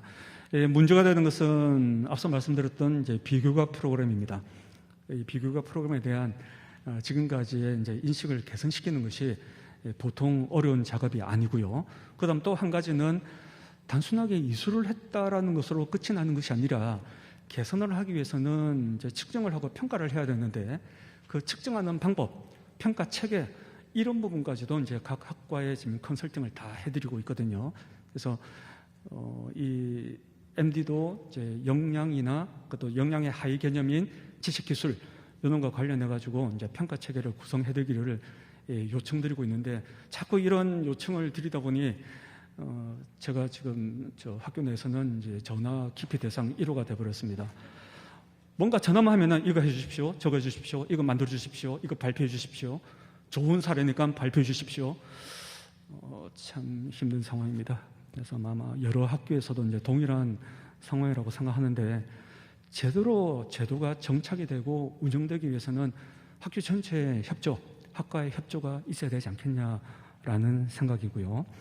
그래서 이제 앞으로 이 MD를 좀 더 발전시키기 위해서는 이 전공의 적극적인 협조와 공감대가 없다면은 아무런 소용이 없습니다. 설명회를 하더라도 늘 오시는 분들만 설명을 듣고요. 늘 듣는 분들만 설명을 듣습니다. 학과 내에 전파를 해달라고 요청을 들어도 잘 전파가 되지 않더라고요. 그래서 이런 부분에 대한 관리를 어떻게 하는지 계속 고민거리고, 그리고 또 교과 과정이 개편이 되면서 MD를 구성하고 있는 교과목의 요소가 바뀌어질 수가 있습니다. 그런 경우에는 그 교과 과정 개편과 거의 동일한 수준으로 MD 구성 교과목의 이제 대체 과목, 그다음에 동일 과목 지정하는 이런 부분도 반드시 따라야 되고요. 전공심화 MD는 그 교과와 비교과로 구성이 된다고 말씀드렸었는데 특히 이 비교과 프로그램에 대한 관리가 상당히 중요합니다. 그래서 저희 센터에서 대학 혁신 지원 사업의 예산을 받아서 전공심화 MD를 운영하기 위한 비교과 프로그램에 예산을 지원을 해드리거든요. 그런데 모든 비교과 프로그램을 다 지원을 해드릴 수가 없고요. 전공에 특화된 그런 비교과 프로그램만 지원을 해드리다 보니까 누구는 해주고 누구는 안 해준다 이런 또 불평불만도 좀 생기네요. 그래서 뭐 예산만 넉넉하다면은 충분히 다 지원해드리고 싶은데 한정된 예산으로 지원을 하다 보니 그런 어려움이 있고요. 그다음 그 밑에서 두 번째 나와 있는 대로 이 MD를 운영하는 전공, 그다음 이거를 관리하는 부서, 저희 학교는 이제 교육혁신센터에서 이 MD를 관리를 하고 있습니다. 그다음에 교과목을 관리하는 부서, 주로 이제 학사 운영팀에서 이제 관리를 많이 하시죠. 그다음 비교과 프로그램을 운영하는 부서, 저희 학교는 그 교수학습개발센터에서 이 비교과 프로그램의 운영을 관리를 하고 있거든요. 그나마 다행히도 교무처 산하에 있는 모든 기관들입니다. 교육혁신센터, 그다음에 뭐 교수학습개발센터, 그다음에 학사운영팀 다 교무처 산하에 있는 그런 기관이기 때문에 그나마 의사소통이 좀 되면서 관리가 되고 있습니다만 타 학교 같은 경우에는 그렇지 않은 조직을 가진 경우도 많기 때문에 운영이 정말 힘들 것 같고요. 그래서 이런 기관들과의 이제 유기적인 협력 관계, 무엇보다 중요한 것은 학과의 이제 협력 그리고 학과의 이해, 이것이 무엇보다 중요하다고 생각을 합니다. 그리고 각각의 이제 교수 개개인이 이 부분에 대한 이해가 중요하다고 생각하는데요. 그걸 위해서 지속적으로 설명회도 하고 때로는 1대1로 이렇게 컨설팅을 해드리고 있습니다만 제한된 그런 조직으로 설명을 다 드린다는 것이 참 쉽지 않은 그런 상황입니다. 그래서 올해 이제 2022년도 이제 2학기 시작하면서 그 MD 지금 신청을 받고 있거든요. 그래서 많은 학생들이 지금 신청을 하고 있고요. 그래서 많은 학생들이 신청을 했을 때 성공적으로 이제 MD를 이수할 수 있도록 저희 뭐 센터와 그다음에 교무처 그리고 학과에서 협조해서 지원을 열심히 하고 있습니다. 아마 여러 다른 학교에서도 이제 동일한 고민을 많이 하고 계실 것 같은데 명칭만 다를 뿐이지 아마 비슷하게 운영이 되고 있지 않겠는 생각을 합니다. 그런 부분에 대해서는 좀 정보를 공유를 하면서 보다 더 그런 성과가 날 수 있도록 같이 협력을 하면은 좋지 않겠나 생각을 합니다. 딱 시간 마쳤습니다. 끝내겠습니다.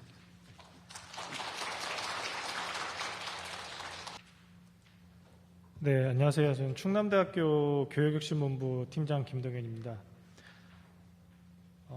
우선은 저희 충남대학교에서 마이크로 디그리 과정은 어떻게 도입을 하게 됐고 현재 운영 현황하고 특징은 어떤지, 그리고 어떻게 그 홍보하고 통합정보 시스템을 운영하고 향후에 어떤 과제가 있는지 하나하나 말씀드리도록 하겠습니다. 첫 번째는 마이크로 디그리 과정의 도입 배경 및 절차입니다. 우선은 도입 배경 및 절차를 설명하기 전에 충남대학교도 예전에 이제 교육 혁신을 위해서 이제 에이스 사업의 이제 기초교양교육원 그리고 교목과 이제 교무처에 교무과가 있었고 또 학사지원과가 있고 교육혁신센터가 있는데 여기에서 그 교육혁신에 관한 부서를 합쳐서 저희가 교육혁신본부를 작년 8월에 만들었습니다. 그래서 교육혁신 1본부와 2본부장님 위에 교육혁신 본부장이 있고 그 밑에 교육혁신 지원실과 3개의 센터를 해서 운영을 하고 있습니다. 저는 교육혁신 지원실 소속이고요. 교육혁신 본부에 와서 처음으로 한 일은 뭐냐면 우리 교육혁신 본부가 어떻게 이제 우리 충남대학교의 교육혁신을 위해서 노력을 해야 되는지, 그래서 충남대학교 교육 비전과 우리 대학의 인재상에 맞는 핵심 전략을 구성하고 거기에 맞는 세부 추진 계획을 세웠습니다.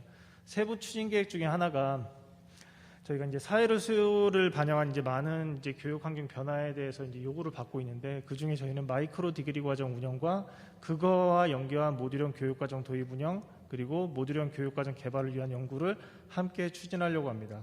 그리고 이것들을 모두 그 지속적이고 그 전문적으로 운영할 수 있도록 성과 분석도 같이 추진을 하고 있습니다. 다음은 추진 배경입니다.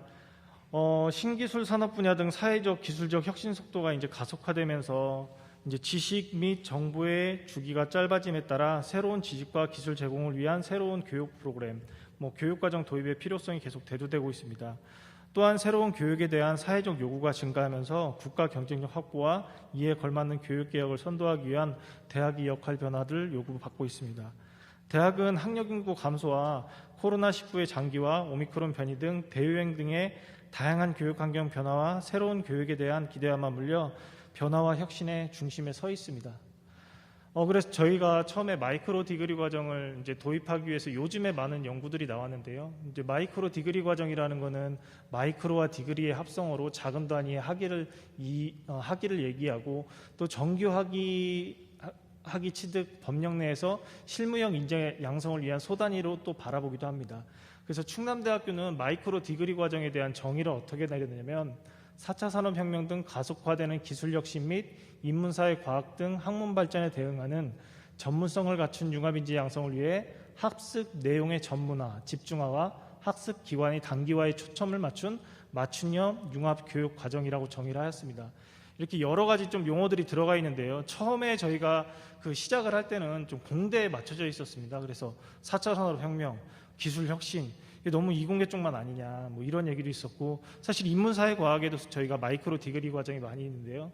이제 뒤에서 그런 내용들을 예로 들면서 말씀을 해드리도록 하겠습니다.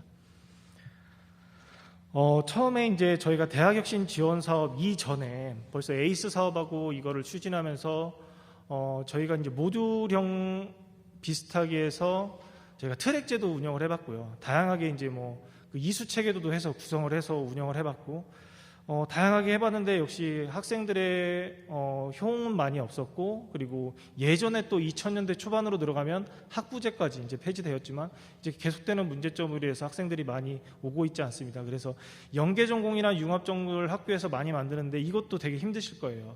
왜냐하면 학과 간의 협조가 되게 이루어져야 되고 어떤 특이 사업 이외에는 이게 또 학과들이 합친다는 게 굉장히 어려운 현실입니다. 그래서 이러한 현황과 문제점들을 이제 파악을 하고 저희가 이제 처음에는 나노 디그리로 이제 시작을 했습니다. 이제 이 나노 디그리로 이제 시작된 배경이 이제 미국의 유다시티나 이러한 대학들에서 이제 이러한 과정들이 이제 효과성이 있다는 것들이 증명이 되면서 저희가 마이크로 디그리 과정 도입을 연구를 추진을 하였고요.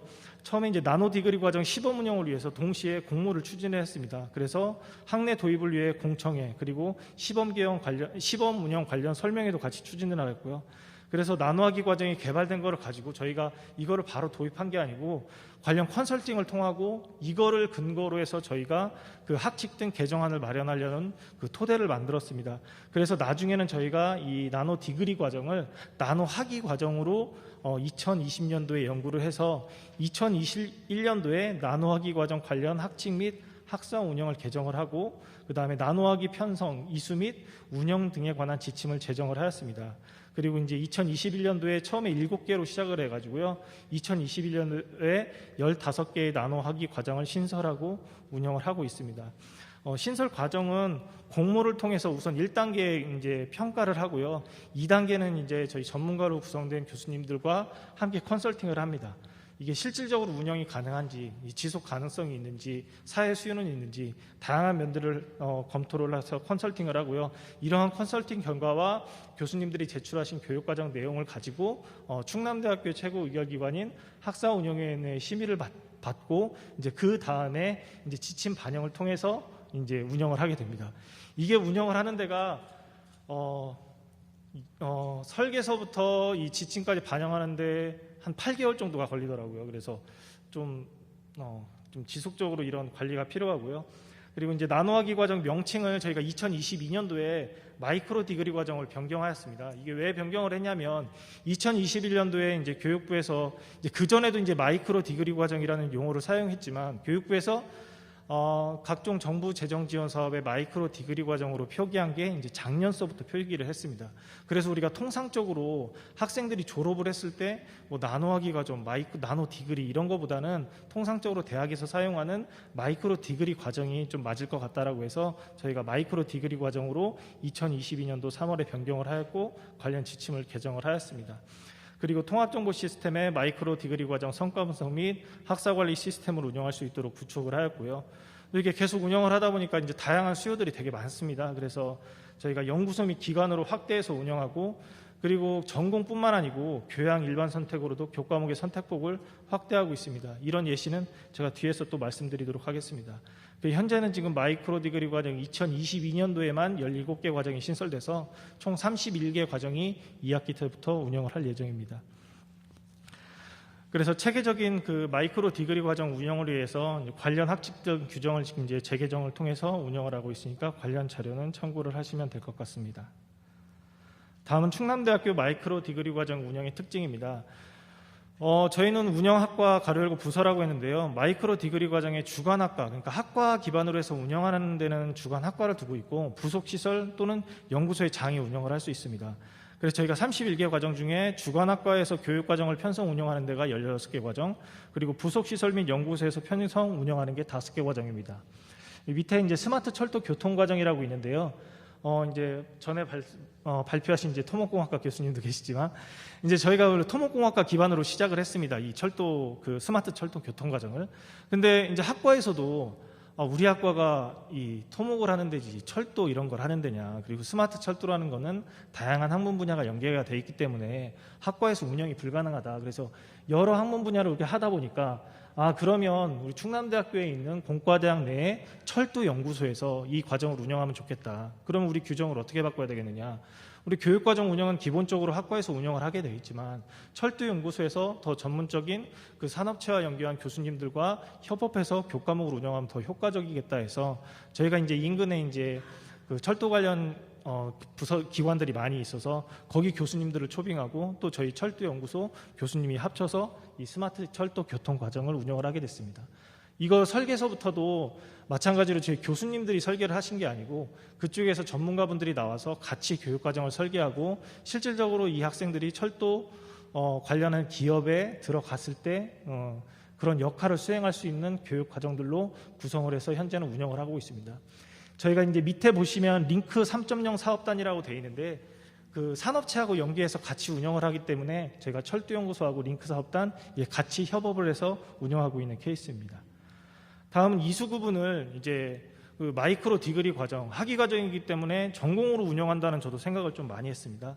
근데 이제 운영을 하다 보니까 교양에서도 이런 과정에 포함될 수 있고 일반 선택에서도 우리가 굳이 이런 것들을 학교에서 제한할 필요가 있겠느냐라는 그런 생각들을 많이 하고 교수님들의 의견이 있었습니다. 그래서 교양교육 과정을 한 예로 들면은 우리가 인공지능에 관련돼서 학생들 무슨 인공지능 교육을 모두 필수화해야 된다. 그래서 코딩 교육을 해야 된다. 이렇게 하고 있는데 실질적으로 학생들이 한두 과목 배운다고 해서 인공지능 능력이 향상되거나 코딩 능력이 향상되는 건 아닙니다.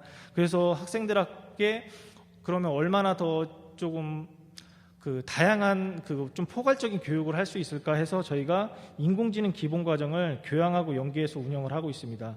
컴퓨터 과학적 사고와 인공지능과 미래사회라는 교과목은 교양으로 현재 운영되고 있는 교과목입니다. 그래서 그런 두 개의 교과목과 전공으로 운영되는 그 인공지능 문제 해결 그리고 기계학습을 통해서 이제 그런 이제 인공지능 기본 과정으로 만들어서 학생들이 이 과정을 이수하면은 인공지능에 대해서 기본적인 개념은 알 수 있겠구나라는 과정을 또 신설한 케이스입니다.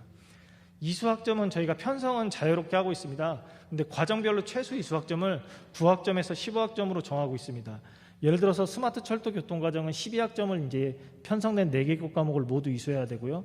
이제 어떤 학과들은 이런 학과들이 있습니다. 우리는 교과목을 좀 한 5개, 6개 열어놓고 한 4개 정도 들으면 되지 않겠느냐? 라는 요구도 많아서 그런 것도 다 허용을 해드리고 있습니다. 그래서 어떤 학과는 뭐 6개 편성을 해놓고 뭐 4개를 운영한다 이런 것도 저희가 자유롭게 하고 있습니다. 다음은 이제 선발 방법입니다. 충남대학교는 별도의 선발 절차 없이 최소 학점 이수 시 학위증에 그냥 바로 마이크로 디그리 과정을 표기를 합니다. 이게 제가 저희 이제 복수 전공이나 부전공 학생 선발을 하고 이런 과정을 거치다 보니까 신청하고 과정을 거치다 보니까 너무 복잡하고 행정력이 낭비가 되는 겁니다. 처음에는 7개 과정으로 신설을 했지만 31개 과정, 앞으로 100개 과정, 200개 과정이 생긴다 그러면은 이 과정을 선발 절차를 거쳐서 선발을 한다던가 이런 체계적인 관리가 굉장히 힘들어진다고 생각을 했습니다. 그래서 처음에 도입을 할 때서부터 마이크로 디그리 과정은 선발 절차 없이 운영을 하자고 그러니까 했고, 그 뒤에 이제 학위증에 반영하는 내용은 이제 기업에서 요구하는 그런 학위증에 제출하는 서류들이 이제 성적증명서 그리고 이제 졸업증이나 학위증 이걸 이제 제출받도록 하겠습니다.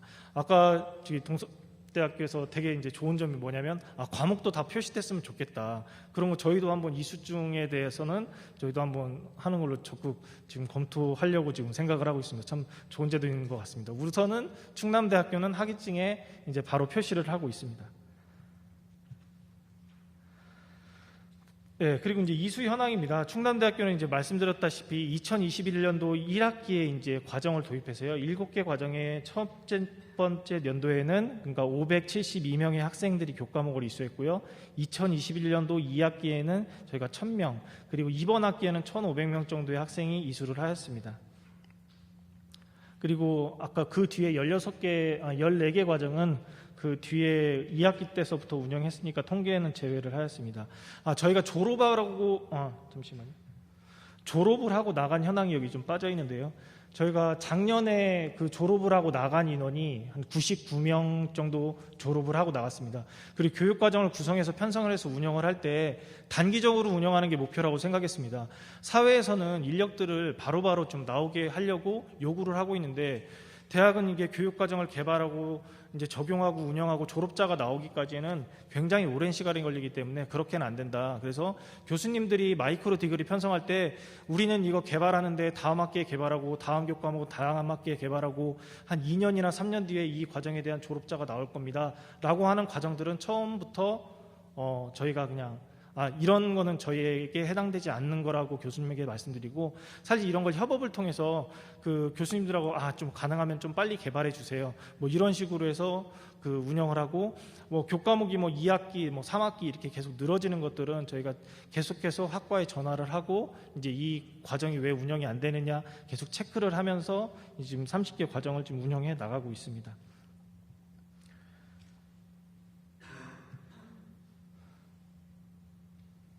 이제 저희가 이제 총 개발한 과정이 총 31개, 학부에 지금 30개가 개발되어 있고요. 대학원에 1개가 개발되어 있습니다.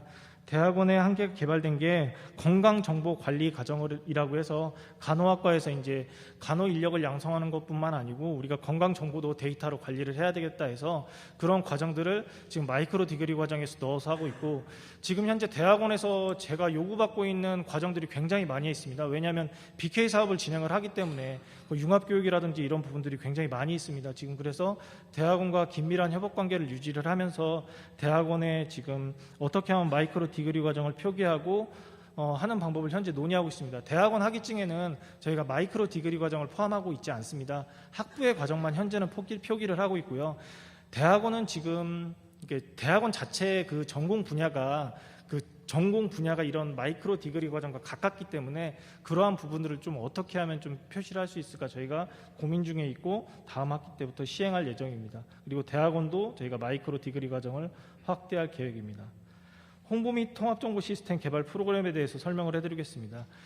저희는 수강 신청 시 마이크로 디그리 과정에 대한 안내 문자를 이제 별도로 발송을 했습니다. 왜냐하면 이게 홈페이지다 하고 공모를 하고 이렇게 게시판에 올려도 학생들이 직접적으로 와닿지가 않더라고요. 그래서 첫 번째 연도에는 아예 학생들한테 이러한 과정이 개발됐다고 메시지를 보내고, 그리고 학생들이 하이퍼링크를 통해서 클릭을 하면은 그 과정 소개로 넘어갈 수 있도록 메시지를 안내하였고, 그 홈페이지에 마이크로 디그리 과정 안내, 그리고 과정별 교육 목표 등 그럼 이런 기본 과정은 무엇을 배우고 어떻게 하지? 라는 것들을 세부적으로 알 수 있는 내용들을 첨부해서 보내고 학생들이 알 수 있도록 홍보를 진행을 하였습니다.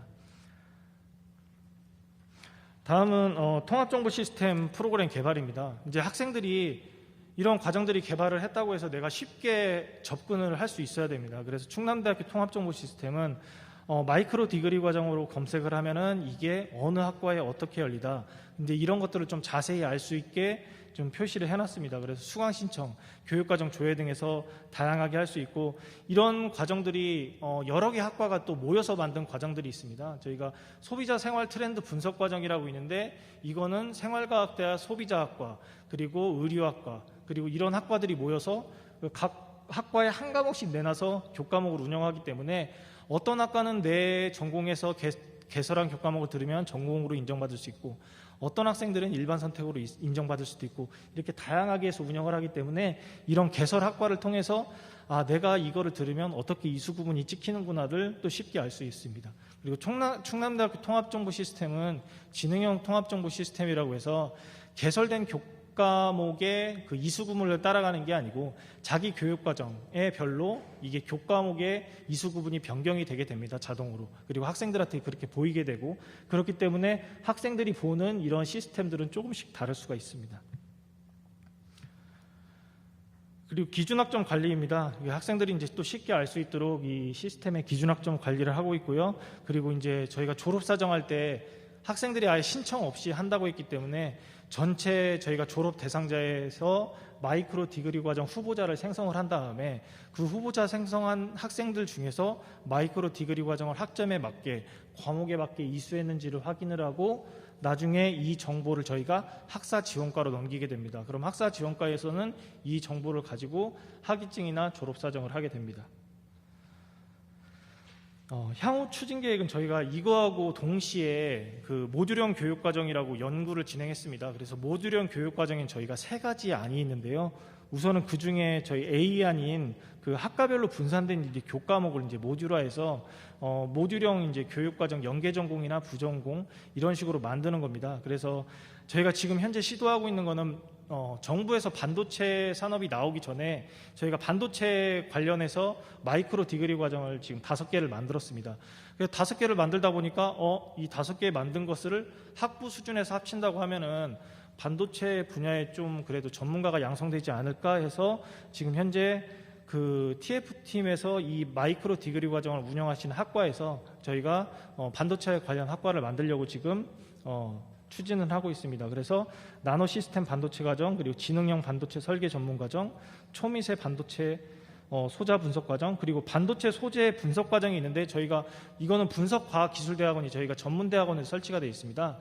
전문대학원에서도 이런 과정을 학부생들한테 제공을 해주고 우리의 시설들을 이용했으면 좋겠다고 해서 반도체 소재 분석 이 전문 과정을 또 만들어서 학부 학생들에게 또 대학원 교수님들이 교육 과정을 또 제공을 하고 있습니다.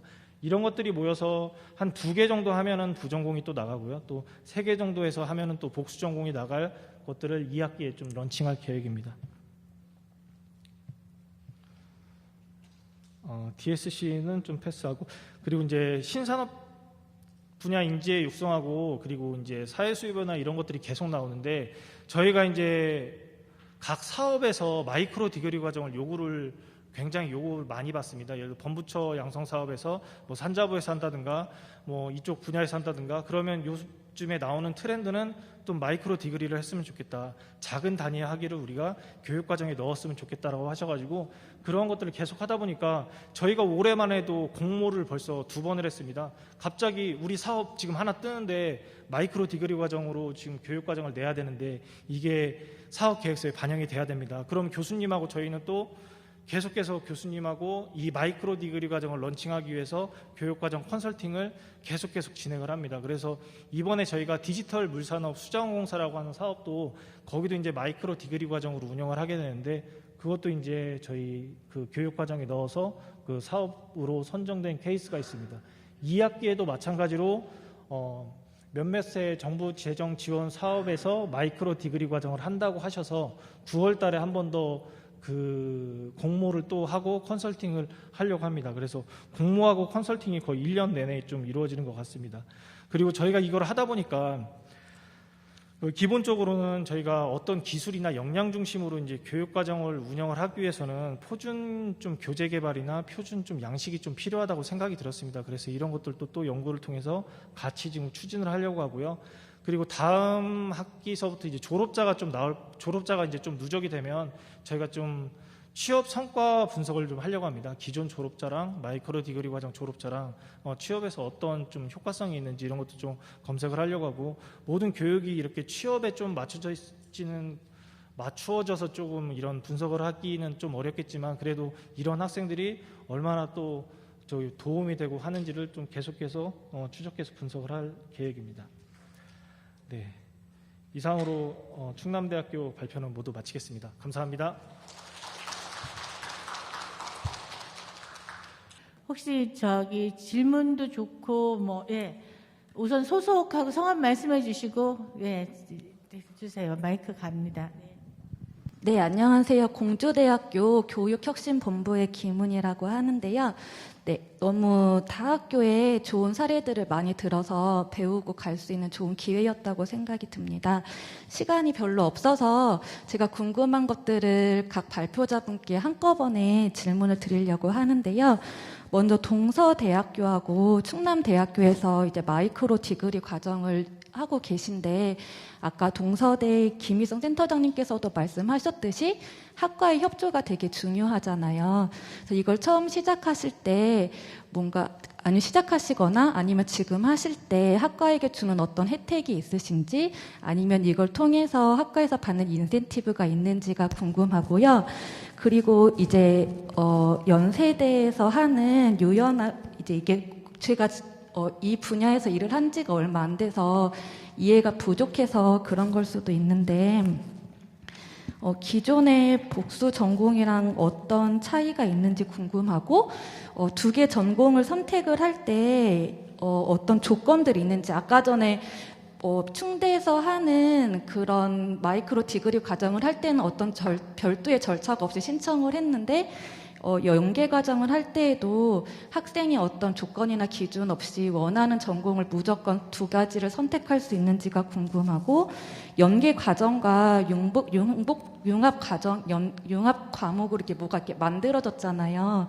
그러면 제가 이해가 부족해서 그런 건지 모르겠지만 그 자체가 두 가지 전공으로 인정이 되는 건지 아니면 한 가지 전공을 하고 그것을 선택할 수 있는 것인지 아니면 한 가지 하는 그 과정이 따로 있고 이 과정이 다른 건지 그런 것들이 좀 궁금했고요. 그럼 두 개 전공을 하는 학생의 실제 소속은 어디인지 학교 생활을 할 때 전공에 대해서 그런 역량이나 교육 그런 것들을 받는 것도 중요하지만 학교 생활이 되게 중요할 것 같거든요. 그럼 그 학생에 대한 그런 학과 생활이나 그런 것들은 어디에 소속이 돼서 진행이 되는 것인지 이제 그런 것들이 궁금했고요. 잠깐만, 네. 그리고 하시면 어떠세요? 질문이 많으신데 다른 네. 분들도 드려야 되니까. 알겠습니다. 그럼 우선 동서대학 우리 김희성 교수님부터 말씀해 주세요. 네, 동서대에서 말씀을 드리겠습니다. 저희 학교가 이 다른 학교에 비해서 장점은 정말 학과별 협조가 좀 잘 된다는 편입니다. MD 개발 공고를 냈을 때 물론 개발하지 않은 그런 학과도 있었습니다만은 어떤 학과는 10개 이상의 MD를 제출을 해주신 그런 학과도 있었고요. 앞서 말씀드렸던 대로 이제 전공심화 따라 가지고 전공심화 MD는 기존 학과의 교과목으로 구성이 됩니다만 추가로 이제 비교과 프로그램이 도입돼야 되기 때문에 MD 운영은 거의 대부분 다 학과 단위로 하고 학과장의 책임을 많이 지고 있거든요. 그래서 MD 운영에 따른 특별한 인센티브보다는 비교과 프로그램을 운영을 할 때 인센티브가 있습니다. 예산적인 지원도 있고, 그리고 이제 저희 꼭 MD 관련된 비교과뿐만 아니라 다양한 교내의 비교과 프로그램을 운영을 할 때 그 인센티브를 줍니다. 물론 그 인센티브는 뭐 모든 비교과를 다 주는 것이 아니고요. 일회성 특강 이런 거에 대해서는 이제 인센티브를 지급하지 않고요. 그 교수가 비교과 프로그램을 유치를 하고 운영을 할 때 어느 정도 기여가 있는지를 심의를 해서 적절하게 인센티브를 주고 있습니다만은 교수님들이 생각하실 때 그 인센티브가 넉넉한 편은 아닙니다. 네. 네, 충남대학교는 저희 교육 과정을 개발할 때 그 마이크로 디그리 과정을 개발할 때 그 주관하는 교수님께 200만 원 드리고 있고요. 그리고 이제 교과목 개발을 신규로 하시는 거는 이제 저희가 교과목 개발비를 학교에 그 편성해서 준해서 주고 있는데, 저희가 1차 때 벌써 올해 사업비는 다 지출했고요. 2차 때 추가 공모한 거는 없이 진행을 했습니다. 아무런 혜택 없이 하셨는데 그 많이 지원을 해주셨습니다. 2차 때도 없을 예정입니다. 네, 아까 그 질문해 주신 부분들이 굉장히 그 다층적인 그런 질문이라서 제 기억력이 허락하는 데까지 말씀드리겠습니다. 일단 저희는 학생들이 그 무전공 광역 모집으로 이제 입학을 해서 계열별로 이렇게 나눠지게 되거든요. 근데 이제 1학년 2학기 때까지는 이제 교양이라든지 이런 수업을 들으면서 이제 RC 융합대학에 소속이 됩니다. 그리고 1학년 2학기 때 1전공을 선택하게 되면은 그 1전공이 그 학생의 기본적인 그 소속이 됩니다. 그리고 2학년 1학기가 끝난 이후에 이제 6학기 이내에 2전공을 선택을 해야지 되는데, 그 2전공은 이제 그 저희 학교에 좀 특수한 학과들이 있어요. 면허학과라든지 그런 어떤 자격증과 관련된 그런 학과들은 이제 좀 선택의 폭이 제한돼 있지만, 그 외에 대부분 학과들은 이제 이전공으로 선택을 할 수가 있습니다.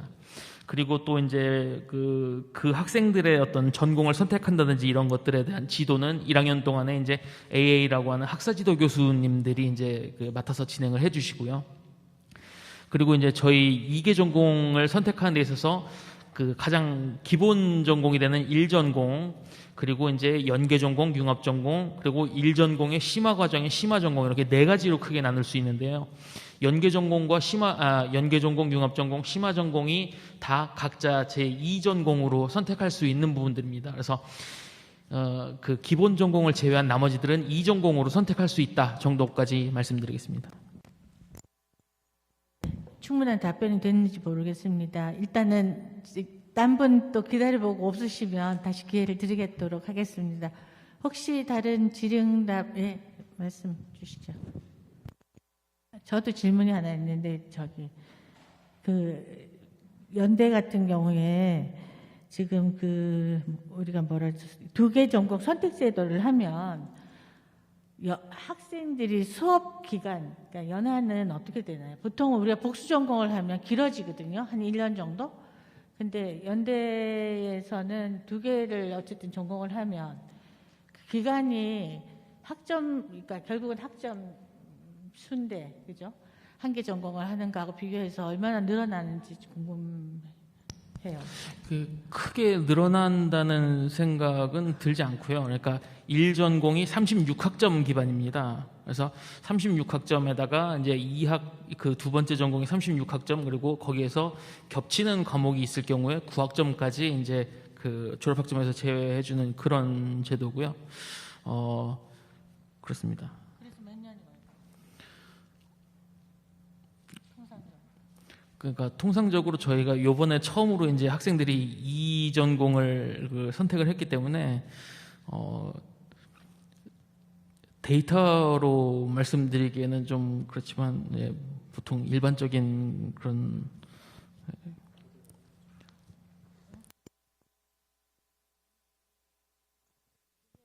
저희 학교도 복수 전공을 애들이 꼭 하려고 하는 친구들이 이제 우리가 사범대면 교사자격증 때문에 이제 하거든요. 그러면 5년이 걸려요, 딱.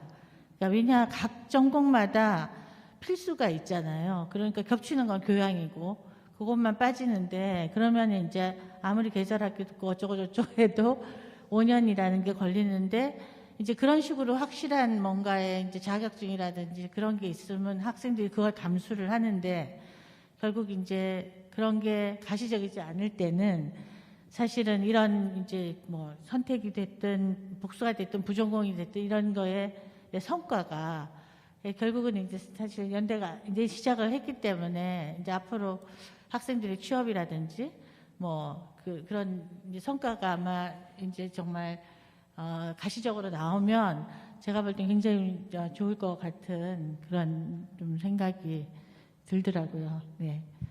저는 일단 궁금한 거 말씀드렸고 또 혹시 한 두 분 정도는 더 받을 수 있을 것 같은데요. 네. 네, 서강대학교 김지영입니다. 오늘 여기 너무 좋은 강의를 많이 들어서 도움이 많이 될 것 같은데 연세대학교 선생님께 여쭤보고 싶은 게 AI 기반 전공 추천 시스템이 굉장히 재미있게 들었습니다. 흥미있게 들었습니다.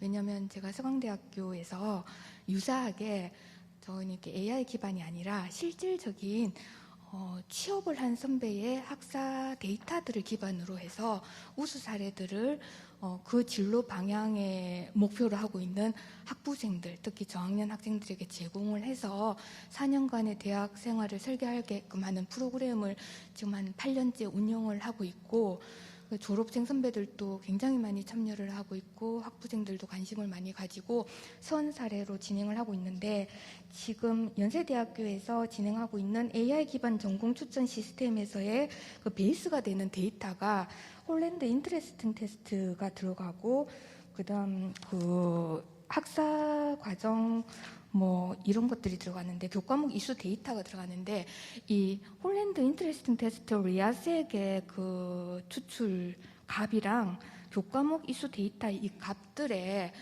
그 값이 누구 걸 졸업하신 분의 것인지 아니면은 재학 중에 학생 걸 진행하는지가 궁금하고요. 네, 먼저 그거부터 좀 말씀해 주시면 다음 질문 이어가겠습니다. 네, 재학생들이고요.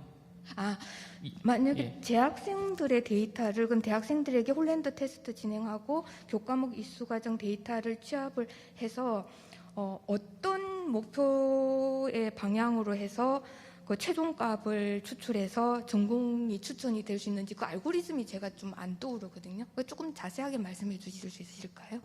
그게 사실 그 많은 분들이 관심을 가지고 계시지만 그 전공 추천 시스템은 제가 진행한 사업이 아니고 이제 저희 연구 교수님이 진행하셨던 사업인데 제가 그냥 사례만 여기 넣어왔습니다. 그런데 제가 알기로는 일단 학사 지도를 하는 데 있어서 이제 학생들이 전공을 2개를 선택해야지 되는데 나에게 맞는 2전공, 1전공은 이제 자기가 뭐 예전부터 생각했던 거라고 할 수도 있겠지만 2전공은 좀 사실 막막한 그런 막연함이 있거든요. 그래서 그런 부분들을 좀 이제 상쇄시키고자 이제 그 처음에 이제 생각했었던 거라서 나에게 가장 그 맞는 이전공이 무엇인가 추천할 수 있는 정도까지가 이제 처음에 이제 개발 취지였습니다. 근데 이제 이걸 하다 보니까 나중에 이제 학생들 그 취업과 연계돼서 이제 졸업한 학생들의 어떤 데이터를 가지고 와서 이런 2개 전공을 했더니 이런 방향으로 진출한 학생들이 있더라라고 하는 데이터를 축적하기 위해서 지금 이제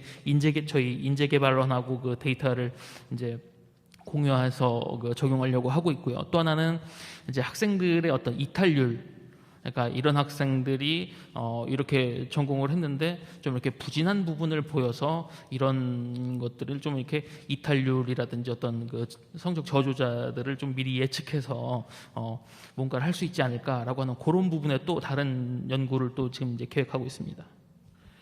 답변이 됐는지 모르겠습니다. 제 사업이 아니라서.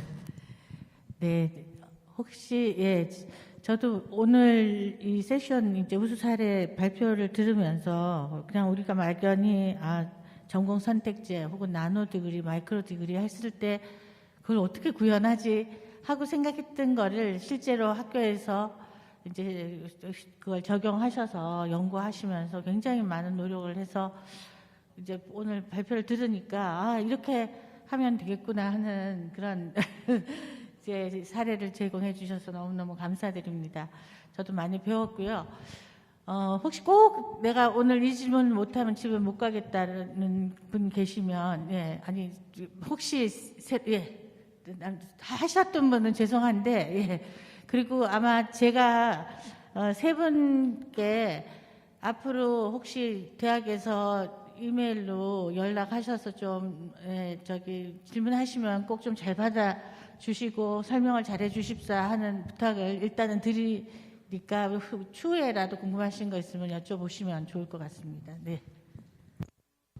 추가적으로 개설된 그렇게 독자적으로 개설된 거는 다 그 수용을 해서 이제 개설을 하고 있고요. 그런 거에 재정 지원은 이제 정부 재정 지원 사업을 받아서 사용을 하고 있고, 기존의 교과목을 교수님들이 이제 아까 책임 실수 채우고 다 운영을 하셔야 되잖아요. 근데 네 과목을 하면서 그런 또 추가적인 융합 교과목은 하실 수가 없습니다. 그렇기 때문에 차라리 기존에 운영하시던 교과목을 없애시고 새로운 그 융합적 그런 교육 과정을 그 학과에다 넣도록 하고, 학과에서는 저희가 최대로 갖다 개설할 수 있는 학점이 51학점입니다. 거기에서 넘도록 하지 않게 하고 있고, 개별적으로 만약에 이런 과정들에서 추가적인 부분이 추가 개설이 생긴다면은 그거는 교무처 학사지원과에서 별도로 추가 승인을 해주고 있습니다. 네, 감사합니다. 저희가 이제 마무리를 해야 될 것 같습니다. 혹시 나중에라도 또 추가 질문 있으시면 개별적으로 여쭤보시면 잘 대답해 주실 걸로 믿고요. 오늘 발표해 주신 연세대학교 박민수 선임연구원님, 그리고 동서대학교 김희성 교수님, 센터장님, 그리고 충남대 김동현 팀장님 모두 감사드립니다. 이상으로 마쳐도 되겠죠? 네, 네, 감사합니다. 오늘 이걸로 마치겠습니다.